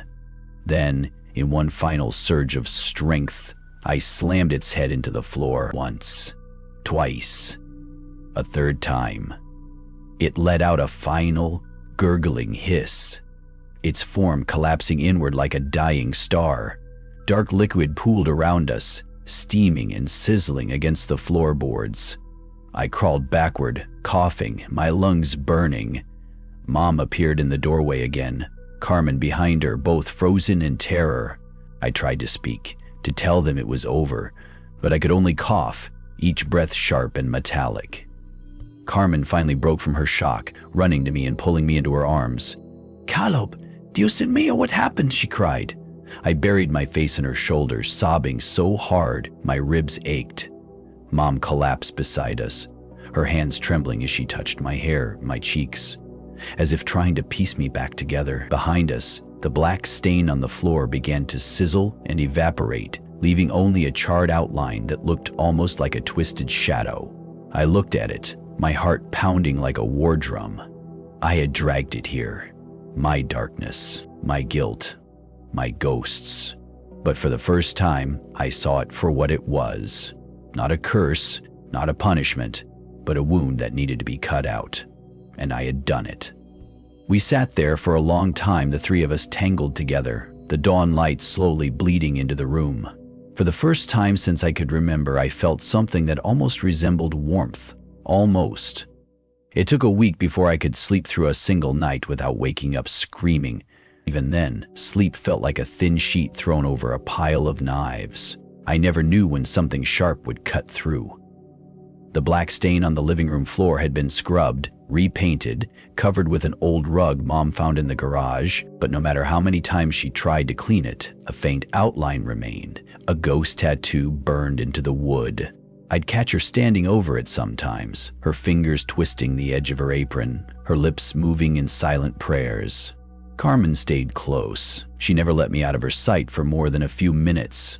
Every time I went to the bathroom or stepped out onto the porch for air, she'd peek around the corner, her eyes wide and shining with worry. She'd seen me at my worst.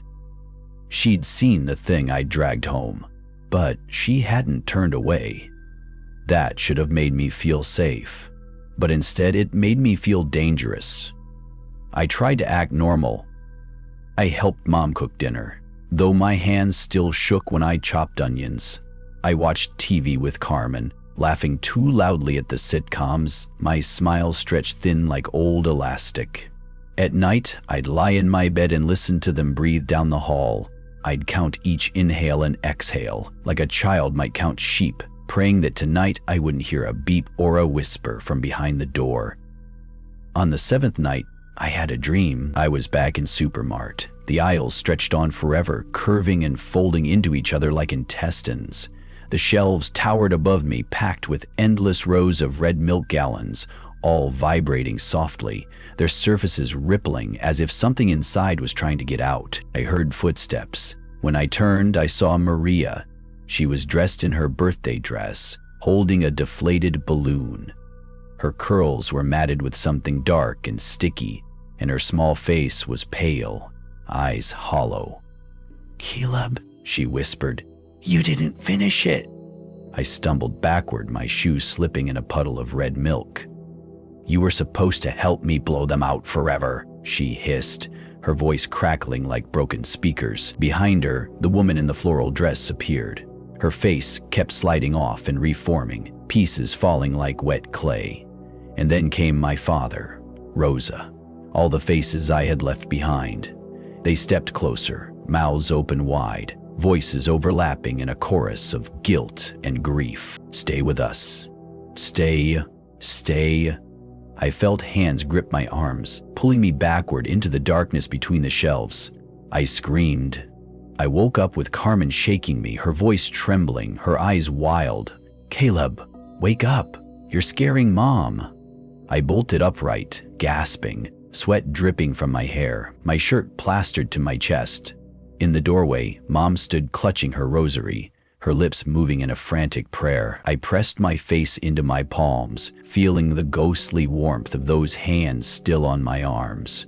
"I'm okay," I lied, my voice hoarse and broken. "It was just a dream." Carmen didn't look convinced. She pulled me into a hug so tight I felt my ribs creak. "You're here now?" she whispered against my ear. "You're home? You're safe?" I wanted to believe her. God, I wanted to. After that night, I started taking long walks. I'd wander the neighborhood in the early morning when the world was still half asleep. The sunrise would smear pink and gold across the cracked sidewalks, the air heavy with dew and the faint smell of sagebrush.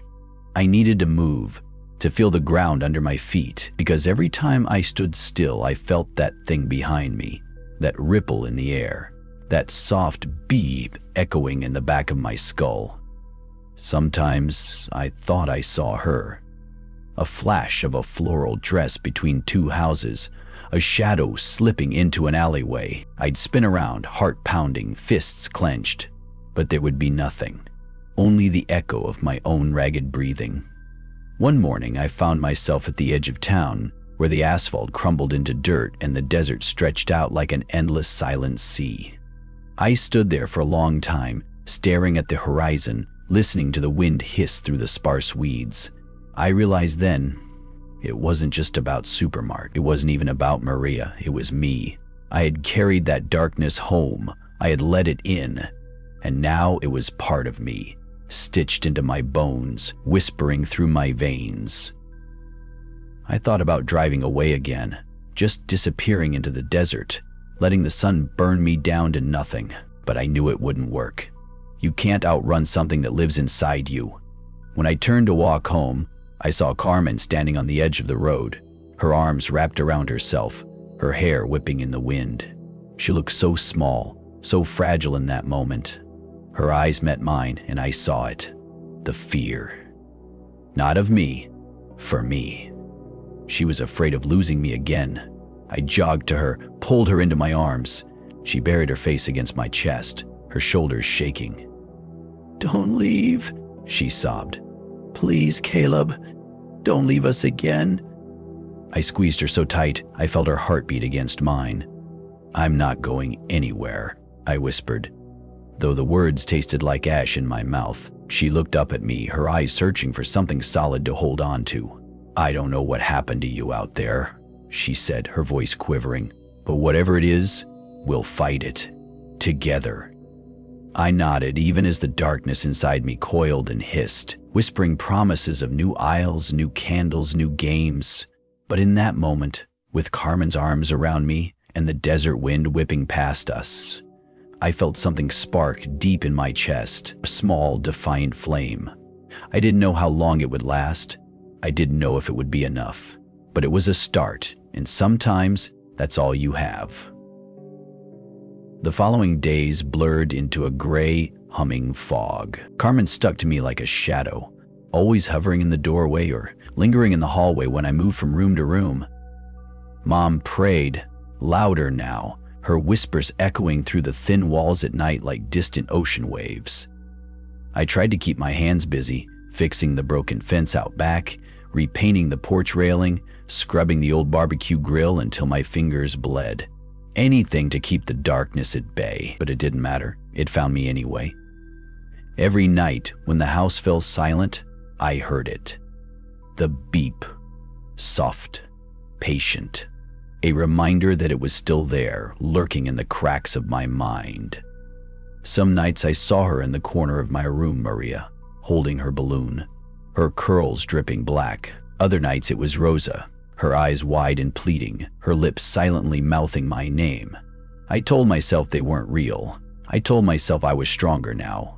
But each time my body reacted before my brain could argue. Cold sweat, shaking limbs, that old familiar sense of drowning. One morning I woke up to find Carmen sitting on the edge of my bed. Her hair was wild, her eyes swollen from crying. She looked at me like she didn't know whether to hug me or run. "I can't keep watching you die every night," she whispered. I didn't answer. I couldn't. She grabbed my hand, her fingers icy cold. You need help, Caleb. Real help. Therapy, maybe a priest, something. I pulled my hand away, shame and anger warring in my chest. It's not like that, I croaked. Then what is it? She snapped, her voice cracking. Tell me, because I can't keep pretending everything is okay. I stared at the floor, unable to meet her eyes. Finally, she stood, her shoulders slumping like someone had cut her strings. I can't lose you again, she said, her voice so soft it almost disappeared. I won't. She left the room, closing the door with a quiet click that felt louder than any scream. I sat there for hours, her words rattling around inside me like marbles in an empty jar. She was right. I wasn't really here. I was still in those aisles, still in the flickering freezer section, the humming lights, the echo of Maria's voice in the distance. I thought I had escaped. But you don't escape something like that. You finish it. Or it finishes you. That night I stood on the porch, staring at the moon hanging heavy and yellow above the neighborhood. The wind felt sharp, scraping across my skin like tiny blades. I heard it again. Beep. I closed my eyes. Then, softly, almost like a breath, Caleb, come back, we're waiting. I felt something inside me snap, clean and quiet. I went inside, grabbed my truck keys, and scribbled a quick note on the kitchen counter. I'm sorry. I have to finish this. I drove without music, the desert road stretching ahead like a black river under the moon. Supermart 24/7 sat there waiting at the edge of Albuquerque, dark and hulking against the horizon. The sign was dead now, just a metal skeleton jutting out of the ground like a broken tooth. I parked at the edge of the lot, my hands gripping the steering wheel so hard my knuckles turned bone white. For a long time, I didn't move. Then, I saw her. Maria, standing under the dead sign, her balloon floating weakly above her head. She didn't move. She didn't wave. She just waited. I stepped out of the truck, my boots crunching on broken glass and gravel. Every part of my body screamed at me to turn around, to run, to save whatever was left of me, but I kept moving. As I got closer, I saw the tears running down Maria's pale cheeks, leaving dark, sticky trails. Please, she whispered as I approached. Please help me blow them out. I fell to my knees in front of her. I tried, I gasped, my voice raw. I tried to save you. She shook her head slowly, her curls swinging. It's not just me, she said. It's all of us. I looked past her. Behind the sliding glass doors, I saw them. Dozens of shapes shifting in the dark aisles. Rosa, my father, the woman in the dress, hundreds of others, faces half-formed and melting into each other, all watching me. A chorus rose from them, a low, thunderous whisper that filled the air. Stay, finish, stay, finish. I felt my heartbeat slow, like someone had wrapped cold hands around it. I looked at Maria again. What do? I whispered. She raised her small hand, pointing behind me. I turned. The store's back entrance, the employee door, stood ajar. A faint light glowed inside, pulsing like a dying star. My stomach twisted, bile rising in my throat. I knew what waited for me in there. The true source. The thing that had pulled all these souls into its jaws. It wasn't enough to break the loop. I had to kill it. I stood, my legs trembling. Maria reached for my hand. Her tiny fingers were cold and damp, like holding a dead bird. Together we walked to the door. As we stepped inside, the smell hit me. Old blood. Mold. Spoiled milk. Something far older and more rotten than anything human. The lights inside flickered weakly, buzzing like trapped flies. Maria squeezed my hand once, then let go. She stepped back, her eyes glistening with something that looked almost like hope. I took a deep breath, feeling my lungs burn. Then I stepped forward, deeper into the dark. The moment I crossed the threshold, the door slammed shut behind me with a thunderous crack that shook the walls. I flinched, whipping around, but I already knew. There was no going back. The glow that had pulsed from deep inside flickered now, a sickly, sputtering light that spilled down the main hallway like bile. I forced my legs to move, each step echoing through the dead store like a gunshot in a cathedral. The aisles were twisted and warped, as if they'd been melted and bent by some great invisible hand. Shelves leaned in at impossible angles, products melted together into globs of plastic and cardboard. I passed the cereal aisle. The mascots on the boxes had their eyes gouged out, their cartoon smiles stretched into horrifying grimaces. Aisle 4 was gone. In its place stood a gaping black void, a hole that seemed to breathe, exhaling a stench that made my stomach convulse. The pharmacy door hung open, swinging slightly as if moved by an unseen breeze. I moved past it. Deeper, somewhere ahead, I heard it. A soft beep, then another.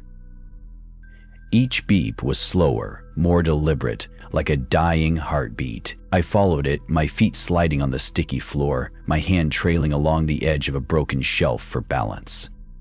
I turned the last corner, and there it was. The source. A massive shape sat hunched at the end of the back hallway, half hidden in the shadows. At first it looked like a mound of trash, but as my eyes adjusted, I realized it was made of bodies. Hundreds of them, fused together into one writhing mass. Arms reached out blindly, fingers twitching, faces pushed halfway out of the flesh, mouths opening and closing in silent screams. At its center, a huge pulsing core of darkness throbbed, veins of red milk pumping through it like arteries. The beep came from deep inside it, echoing out every few seconds, each one vibrating through my ribs. My knees buckled. I fell forward, catching myself on my hands. My breath came in shallow, ragged gasps, my throat raw from the acid rising up. I wanted to turn and run. I wanted to tear my own eyes out to unsee it, but I crawled forward instead. As I got closer, the faces began to change. Rosa, my father, Maria's grandmother. Even Maria, her small, pale face, her eyes dull and endless, all of them, their voices blending together into a single horrible chant. Finish it. Finish it. Finish it. I pressed my palms to my ears, trying to block it out, but the words crawled through my skin, burrowing into my skull. I screamed, but the sound died in the thick, rotten air. Somewhere deep in that pile, I saw it. A shape. An altar. A filthy, blood-streaked slab of plastic that looked like a checkout conveyor belt, twisted and warped. On it, candles, cheap pink birthday candles, half melted, their wicks flickering even though there was no flame. A cake sat there too, or what used to be a cake. Now it looked like a lump of blackened flesh, covered in writhing maggots that pulsed in rhythm with the beeping. I knew what I had to do. My hands shook as I crawled forward, blood smearing from my scraped palms. I reached the altar and grabbed the candles. They writhed in my fingers like worms, trying to slip away. I slammed them into the cake flesh, one by one, ignoring the burning pain as they seared into my skin. The chant grew louder, a tidal wave of voices pressing in from every direction. Finish it, finish it, finish it. I pulled a lighter from my pocket, Rose's lighter. I flicked it once, twice. Sparks spat into the darkness, but no flame. I screamed, slamming my thumb down over and over until finally a small, wavering flame bloomed to life. I brought it to the first candle. It caught instantly, the flame of violent, unnatural green. I moved down the line, lighting each one, my breath coming in broken gasps, my tears hissing as they fell into the flames. When the last candle flickered to life, the chant stopped. Total silence. I looked up. The mass of bodies shuddered once. Then slowly they began to move apart, peeling away from each other like wet paper. A shape emerged from the center. It was small, fragile. Maria. She stepped forward, her curls limp, her skin pale and cracked like old porcelain. Her eyes locked onto mine. "Thank you," she whispered, her voice soft and echoing in the endless dark. She looked down at the candles, then back at me. "Can I blow them out now?" I nodded, unable to speak, my throat a tight knot of pain and relief. She leaned forward, took a deep breath, and blew. The candle sputtered, the flames vanishing in small, silent puffs. A low rumble shook the floor beneath me.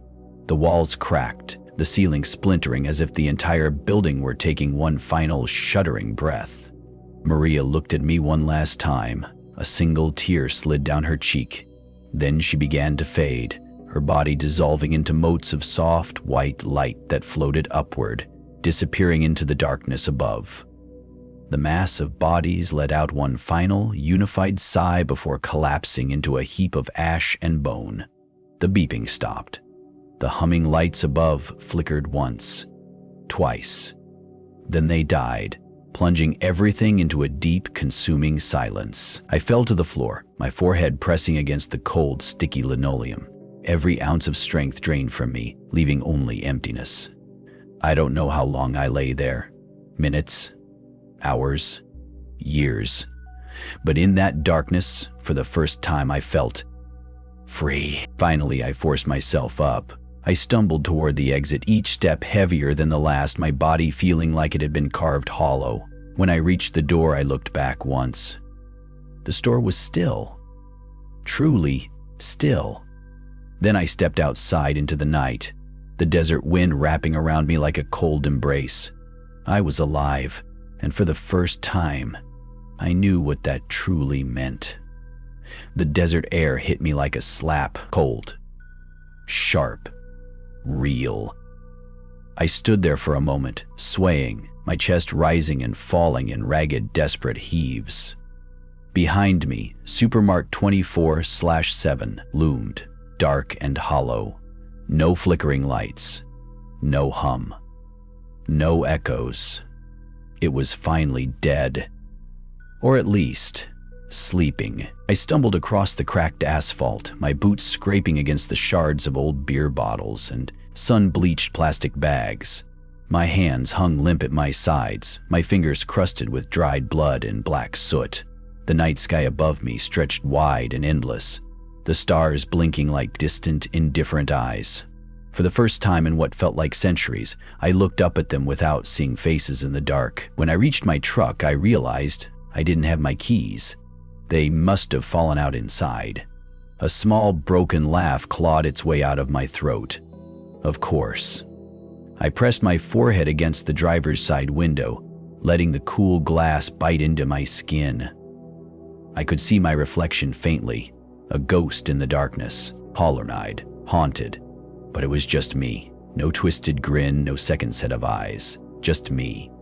I turned away from the truck and started walking. The desert road stretched ahead like a thin black tongue, winding into nothingness. With every step, I felt pieces of that place slough off me, like dead skin peeling in the sun. I walked past an abandoned diner, its neon signs sputtering weakly, past a dry gas station, the pumps long ripped out, only empty husks left behind. Each landmark felt like a checkpoint, a reminder that I was still here, still moving. Somewhere along the way, the sun started to rise.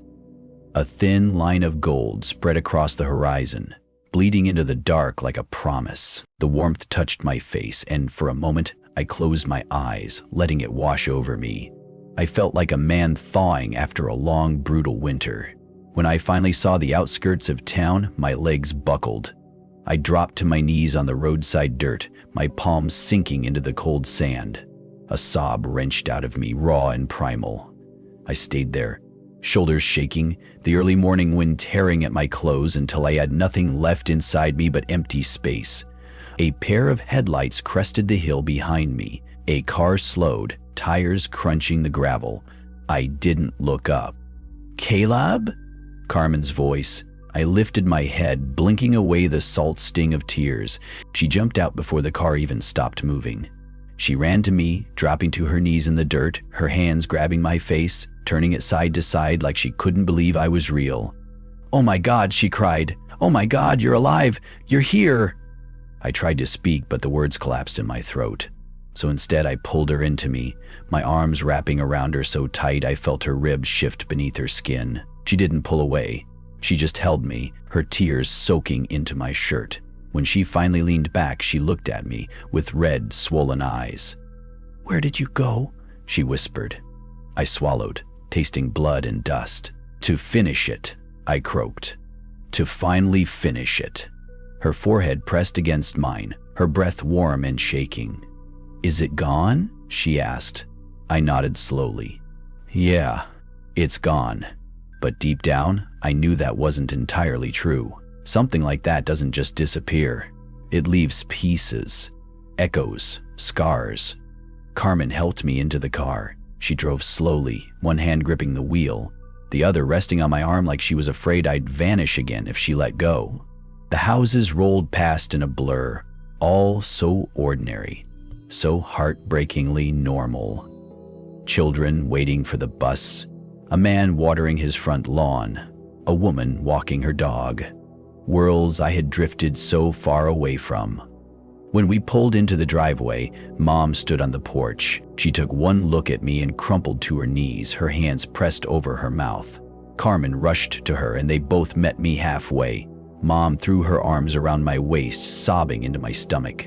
I bent down, wrapping them both in my arms. For a long time we stood there, a trembling knot of tears and whispers and shuddering breaths. Inside, everything looked the same. The old family photos, the worn-out sofa, the cross above the kitchen doorway, but it all felt new, fragile, like a soap bubble that might pop at any second. I collapsed into the armchair. Mom hovered in the kitchen making tea, even though her hand shook too badly to hold the kettle steady. Carmen sat on the coffee table in front of me, her eyes never leaving my face. I felt her searching for the old Caleb in there, somewhere beneath the scars and shadows. Are you staying this time? She asked finally. I looked at her, really looked at her. She deserved the truth. I don't know, I whispered, but I'm here now, and I want to try. A tear slipped down her cheek. She nodded, a broken, hopeful smile cracking across her face. I leaned back, closing my eyes. For the first time in months, I didn't see aisles stretching into infinity. I didn't hear the beep. I didn't smell blood.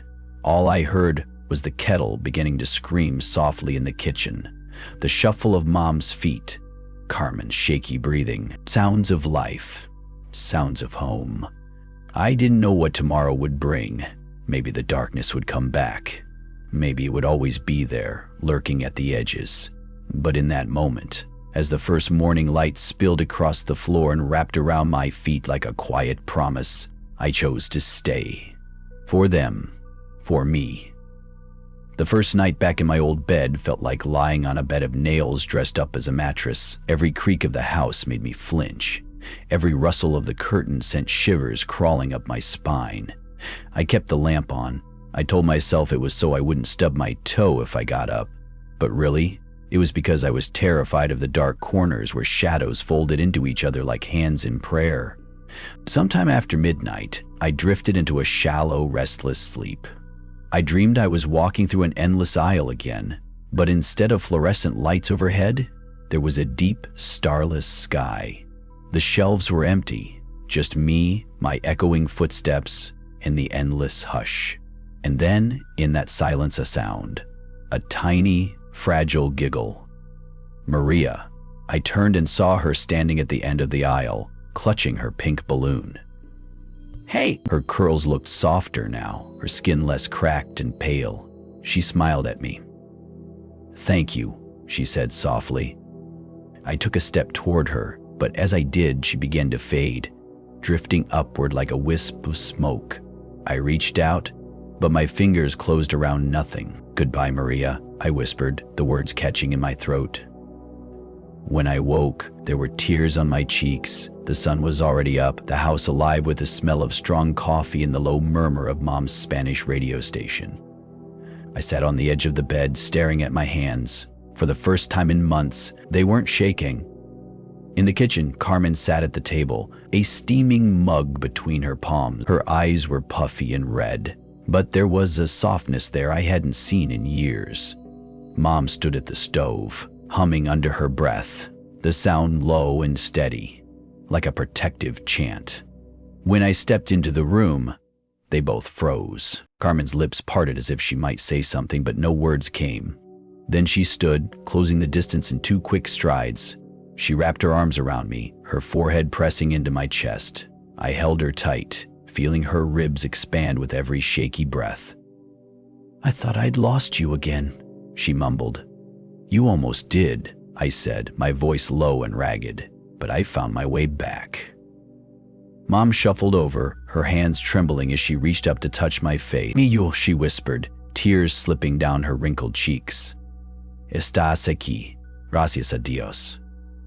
I pulled her into the hug, burying my face into her hair, breathing in the smell of coffee and old soap, and something that felt like home. We sat at the table for breakfast. I forced down eggs and toast, every bite feeling like an act of defiance against the thing that had tried to consume me. Carmen kept sneaking glances at me, as if afraid I might evaporate if she blinked too long.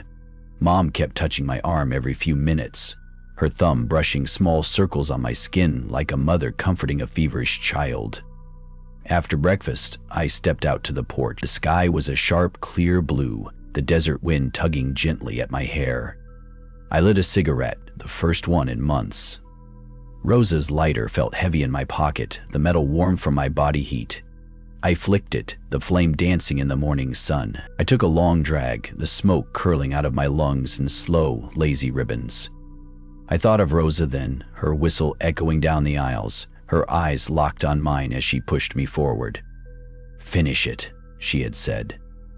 I had, but the ghosts stayed. Not the monsters in the aisles, the real ghosts. Guilt, regret, memories of a father who loved me in the only broken way he knew how, of a store manager who gave her life to hold the darkness at bay, of a little girl with curls and a birthday cake she never got to taste. I crushed the cigarette under my heel and leaned against the porch railing. The neighborhood moved around me, dogs barking, sprinklers ticking, an old man shuffling past with a cane and a bright orange ball cap. It was all so normal it almost hurt. Carmen joined me a few minutes later, 2 mugs in her hands. She handed me one, black coffee, strong enough to peel paint. "Figured you might want the real stuff today," she said.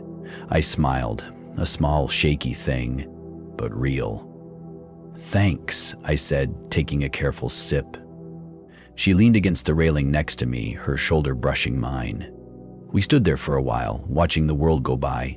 "Do you think you'll ever tell me?" she asked finally, her voice gentle. "Tell you what?" I asked, though I knew exactly what she meant. "Everything. About what really happened." I looked down into the dark swirl of my coffee. "I don't know," I admitted. "Some things are too heavy to put into words, too dark to drag into the light." She didn't press. She just nodded, her fingers tapping lightly on the mug. "But I want you to know something," I added. She turned to me, her eyebrows raised. "I didn't come back just because I was scared," I said. "I came back because I wanted to fight for something real, something worth the pain." Her eyes shimmered, a tear slipping free. "You always were too stubborn to die," she said, a broken laugh escaping her lips. "Runs in the family," I replied. We both laughed then, a sound that felt raw and new and so damn alive. I finished my coffee and set the mug down on the railing. For a moment, I listened, really listened. No beeps, no whispers, no ghostly echoes. Just the breeze, the birds, the creak of the old porch boards under our feet. It wasn't over. It would never be truly over. But today I was here, and that was enough. I turned to Carmen, nudged her gently with my elbow.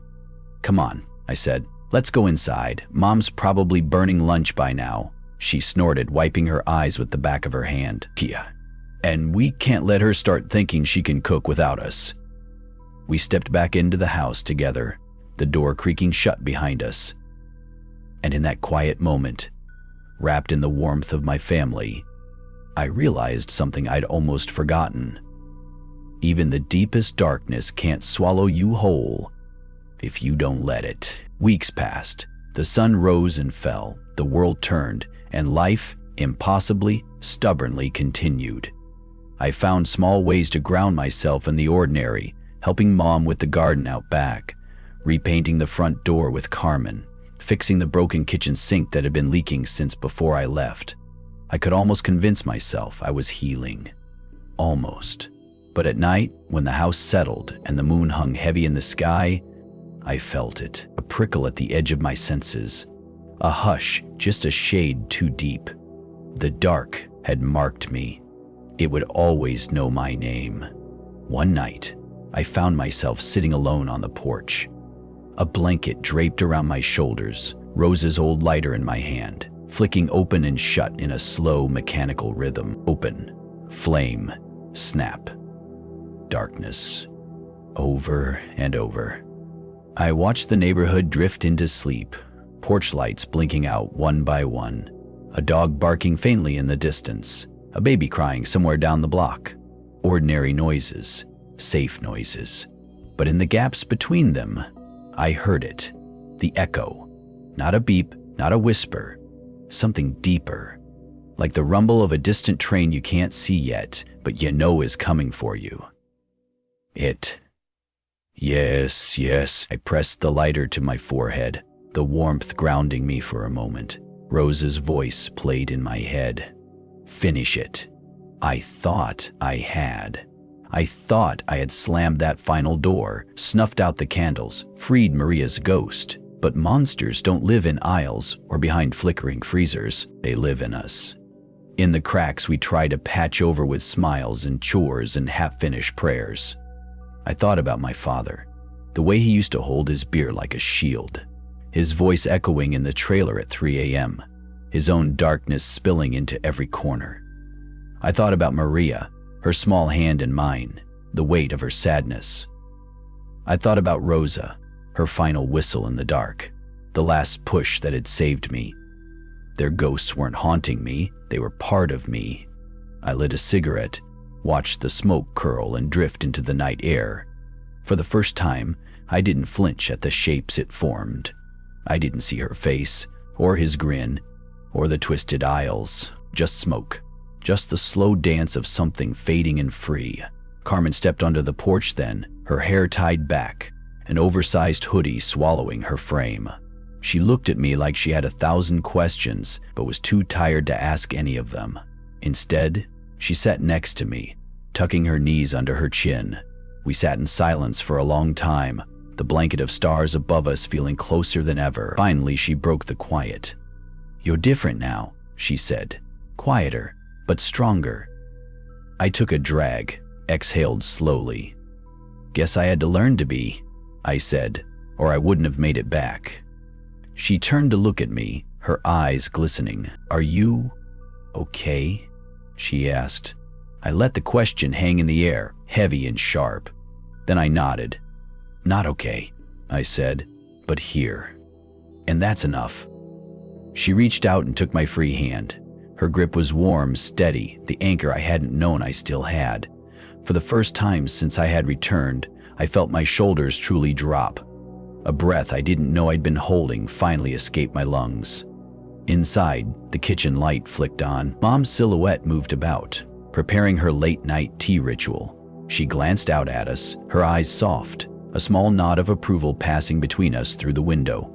I thought about how fragile everything was. Life, family, the thin line between being here and being lost forever. Carmen squeezed my hand. "You know, I used to hate the dark," she said. I snorted softly. "Used to?" She grinned, bumping my shoulder with hers. "I still do," she admitted. "But lately, I don't know, it feels less empty, less like something waiting to eat me alive." I nodded, staring at the cigarette ember fading at the tip. "Maybe that's because we learned to look at it," I said, "to see it for what it is, instead of what we're afraid it might be." She rested her head on my shoulder, and we watched the stars together. For the first time in what felt like a lifetime, the night didn't feel like an enemy pressing against the windows. It felt like a blanket, wide, heavy, comforting in its immensity. When the cigarette burned down to the filter, I flicked it into the yard, watching the tiny ember arc through the air before dying in the dirt. I could almost hear Rosa's laugh in my head, sharp and weary, but alive. I smiled, feeling it crack across my face like thawing ice. I stood then, pulling Carmen up with me. "Come on," I said. "Mom's probably worried we're freezing to death out here." She rolled her eyes but followed me, her fingers never leaving mine. We stepped into the warm glow of the kitchen, the smell of mint tea wrapping around us like a hug. Mom looked up and smiled, relief flooding her features. "Tea?" she asked, her voice small and hopeful.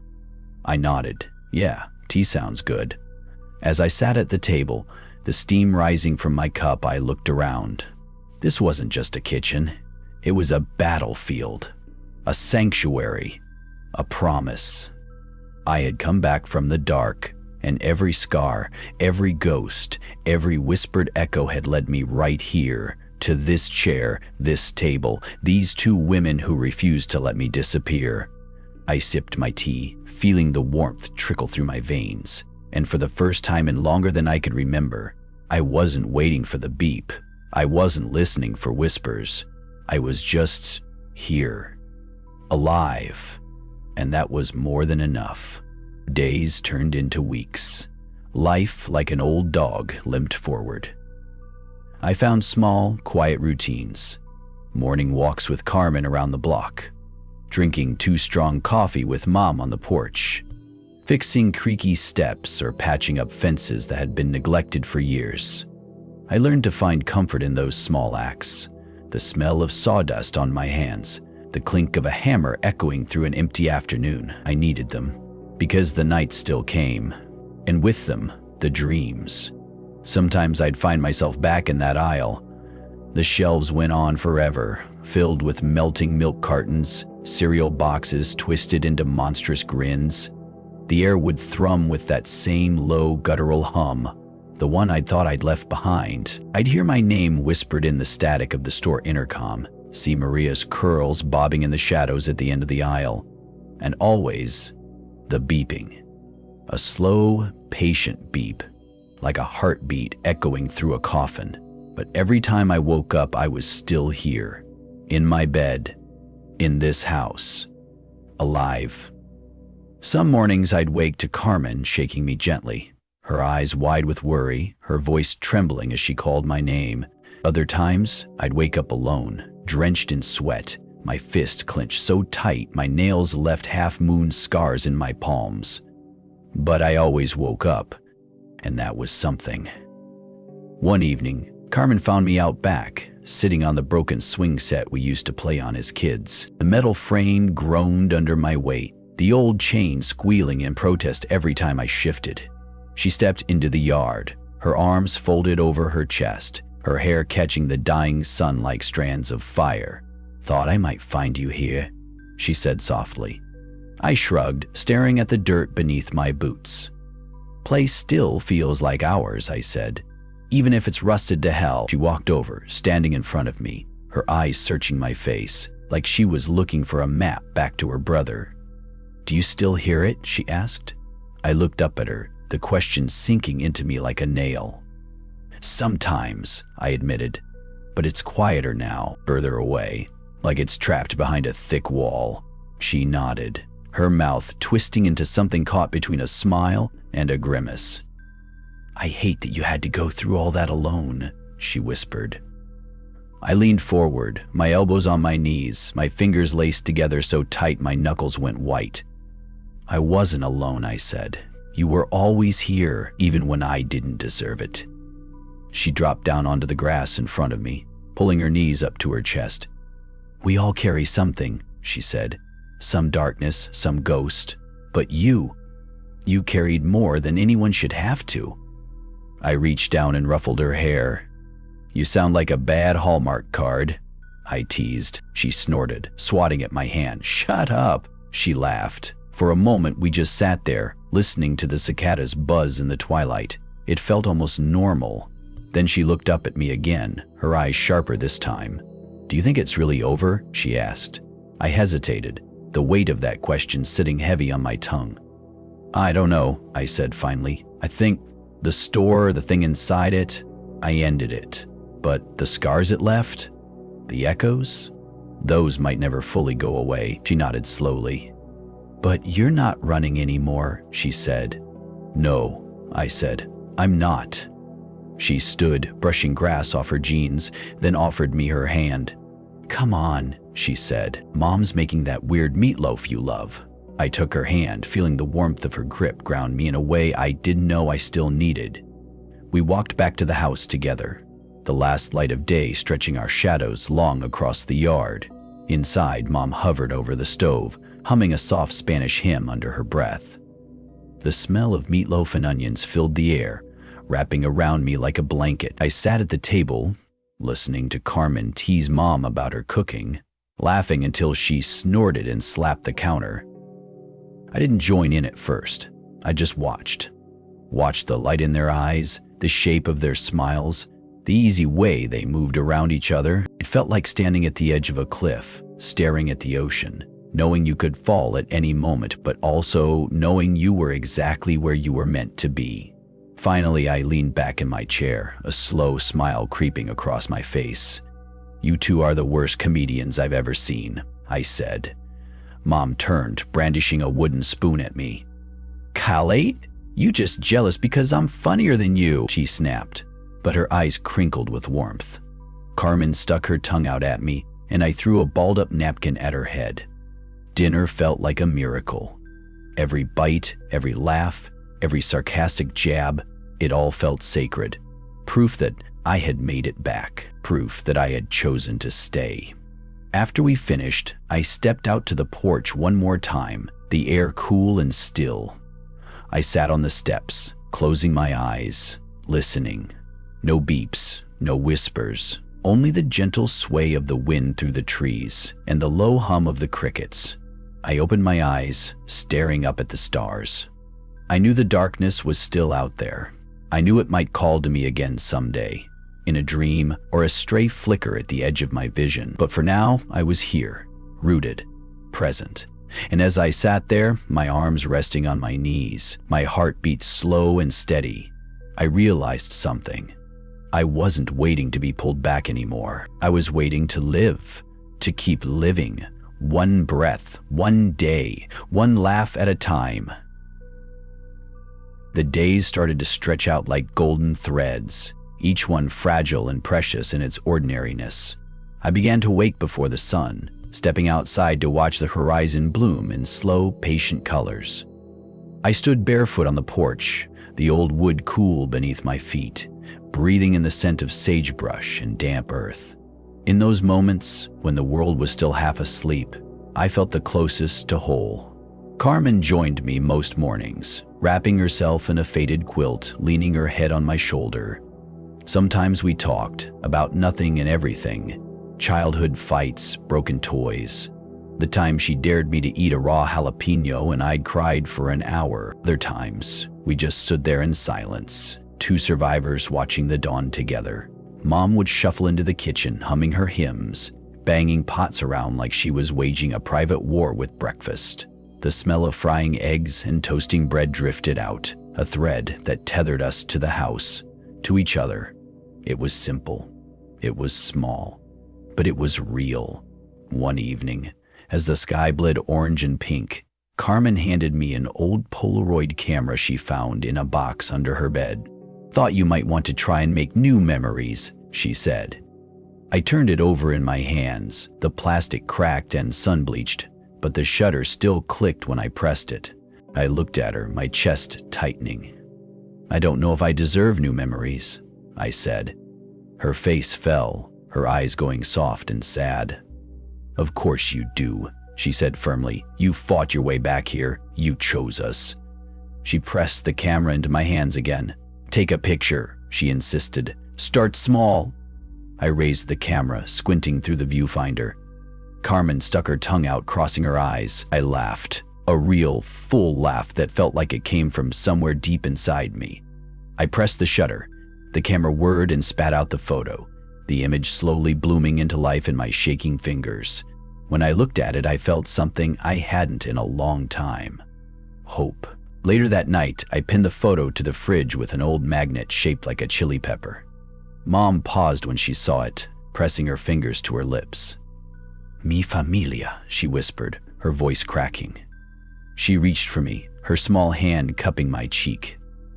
I leaned into it, closing my eyes. "Estoy aquí," I whispered. "I'm here." I started taking more photos. Carmen dancing in the hallway with her headphones on, eyes closed, lost in some song only she could hear. Mom baking conchas in the kitchen, her apron covered in flour, her laughter echoing off the walls. The old swing set, now more rust than metal, swaying in the breeze. The tiny cactus blooming in a cracked terracotta pot on the porch. Little moments. Ordinary sacred moments. The nightmares didn't stop completely. Some nights I still woke up gasping, my sheets tangled around me like a straitjacket. I still heard the echo sometimes, like a footstep just behind me in an empty room. But each time, I reminded myself, I was not in that store. I was not in that aisle. I was here, breathing, fighting, alive. One afternoon, I found Carmen sitting on the back steps, her face turned toward the fading sun. I dropped down next to her, handing her a cold soda. She popped the tab, the sharp hiss cutting through the still air. "Think you'll ever leave again?" she asked, her voice casual, but her fingers twisting the edge of the can. I thought about it, about the itch in my bones, that quiet whisper that used to pull me toward the road. But when I looked at her, at the sweat on her forehead, the small scar on her eyebrow from when I accidentally hit her with a baseball bat when we were kids, I knew the answer. "No," I said finally. "I think I've done enough running for one lifetime." She exhaled, long and shaky, a relieved smile breaking across her face. "Good," she said, "because we're not letting you go this time." I laughed, nudging her with my shoulder. "Pretty sure I don't have a choice anymore," I teased. She snorted, flicking soda at me. We watched the sun dip below the horizon, the first stars winking into life above us. For the first time, I didn't feel like they were eyes watching me. Just stars. Just light. After dinner that night, Mom pulled out an old record player, the one Dad had bought at a flea market years ago. She put on a dusty Spanish record, the music crackling to life, soft and lilting. She reached for my hand. I hesitated. Then I let her pull me up. We danced slowly in the living room, her steps small and careful, her head resting against my chest. Carmen joined in, spinning in wide, goofy circles, laughing until she fell onto the couch, breathless. I looked down at Mom, her eyes closed, a peaceful smile on her face. For the first time in what felt like lifetimes, I felt something solid under my feet. Like I had finally stepped out of that haunted aisle and onto real ground. Later, as the house settled into sleep, I stood by the window, looking out into the moonlit yard. The old swing moved slightly in the breeze, the creak soft and almost comforting. I pressed my palm to the glass. No beeps, no whispers, just the night, just me. I turned away and crawled into bed. As I closed my eyes, Carmen's laughter still echoed in my head, a lighthouse cutting through the dark. And for the first time in so long, I didn't dream of aisles or shadows or melting faces. I dreamed of home, of warmth, of tomorrow. I wasn't free from the darkness, but I had learned to live beside it, to make peace with its echo in my bones. And maybe, just maybe, that was enough. Thank you for sticking with me through this story. I know it wasn't easy. It was dark, twisted and heavy in ways that sometimes felt too real. But that's what makes stories like this matter. They remind us that even in our darkest moments, there's always a sliver of light waiting to be found. To everyone who listened, who breathed each word with me, who held their breath through every hallway and echo, thank you. You kept me company on this long, haunted road. This story wasn't just about monsters in the aisles or ghosts behind the freezer doors. It was about us, about the shadows we carry, the memories we can't wash off, the battles we fight when no one else is watching. If you took anything from this journey, I hope it's this. You're not alone in your dark. You're not broken beyond repair. You're not lost forever. Sometimes choosing to stay, to keep waking up, to keep moving forward, to keep loving the people who refuse to let go of you is the bravest thing you can do. So wherever you are tonight, however deep your shadows might feel, remember to breathe, to look at the stars, to laugh with someone you love. Thank you for giving me your time, your heart, and your imagination. If you enjoyed this story, don't forget to like, subscribe, and share it with someone who might need it. Your support keeps these stories alive and helps light the way through the dark. Until next time, stay safe, keep fighting, and remember, you are never truly alone. Good night.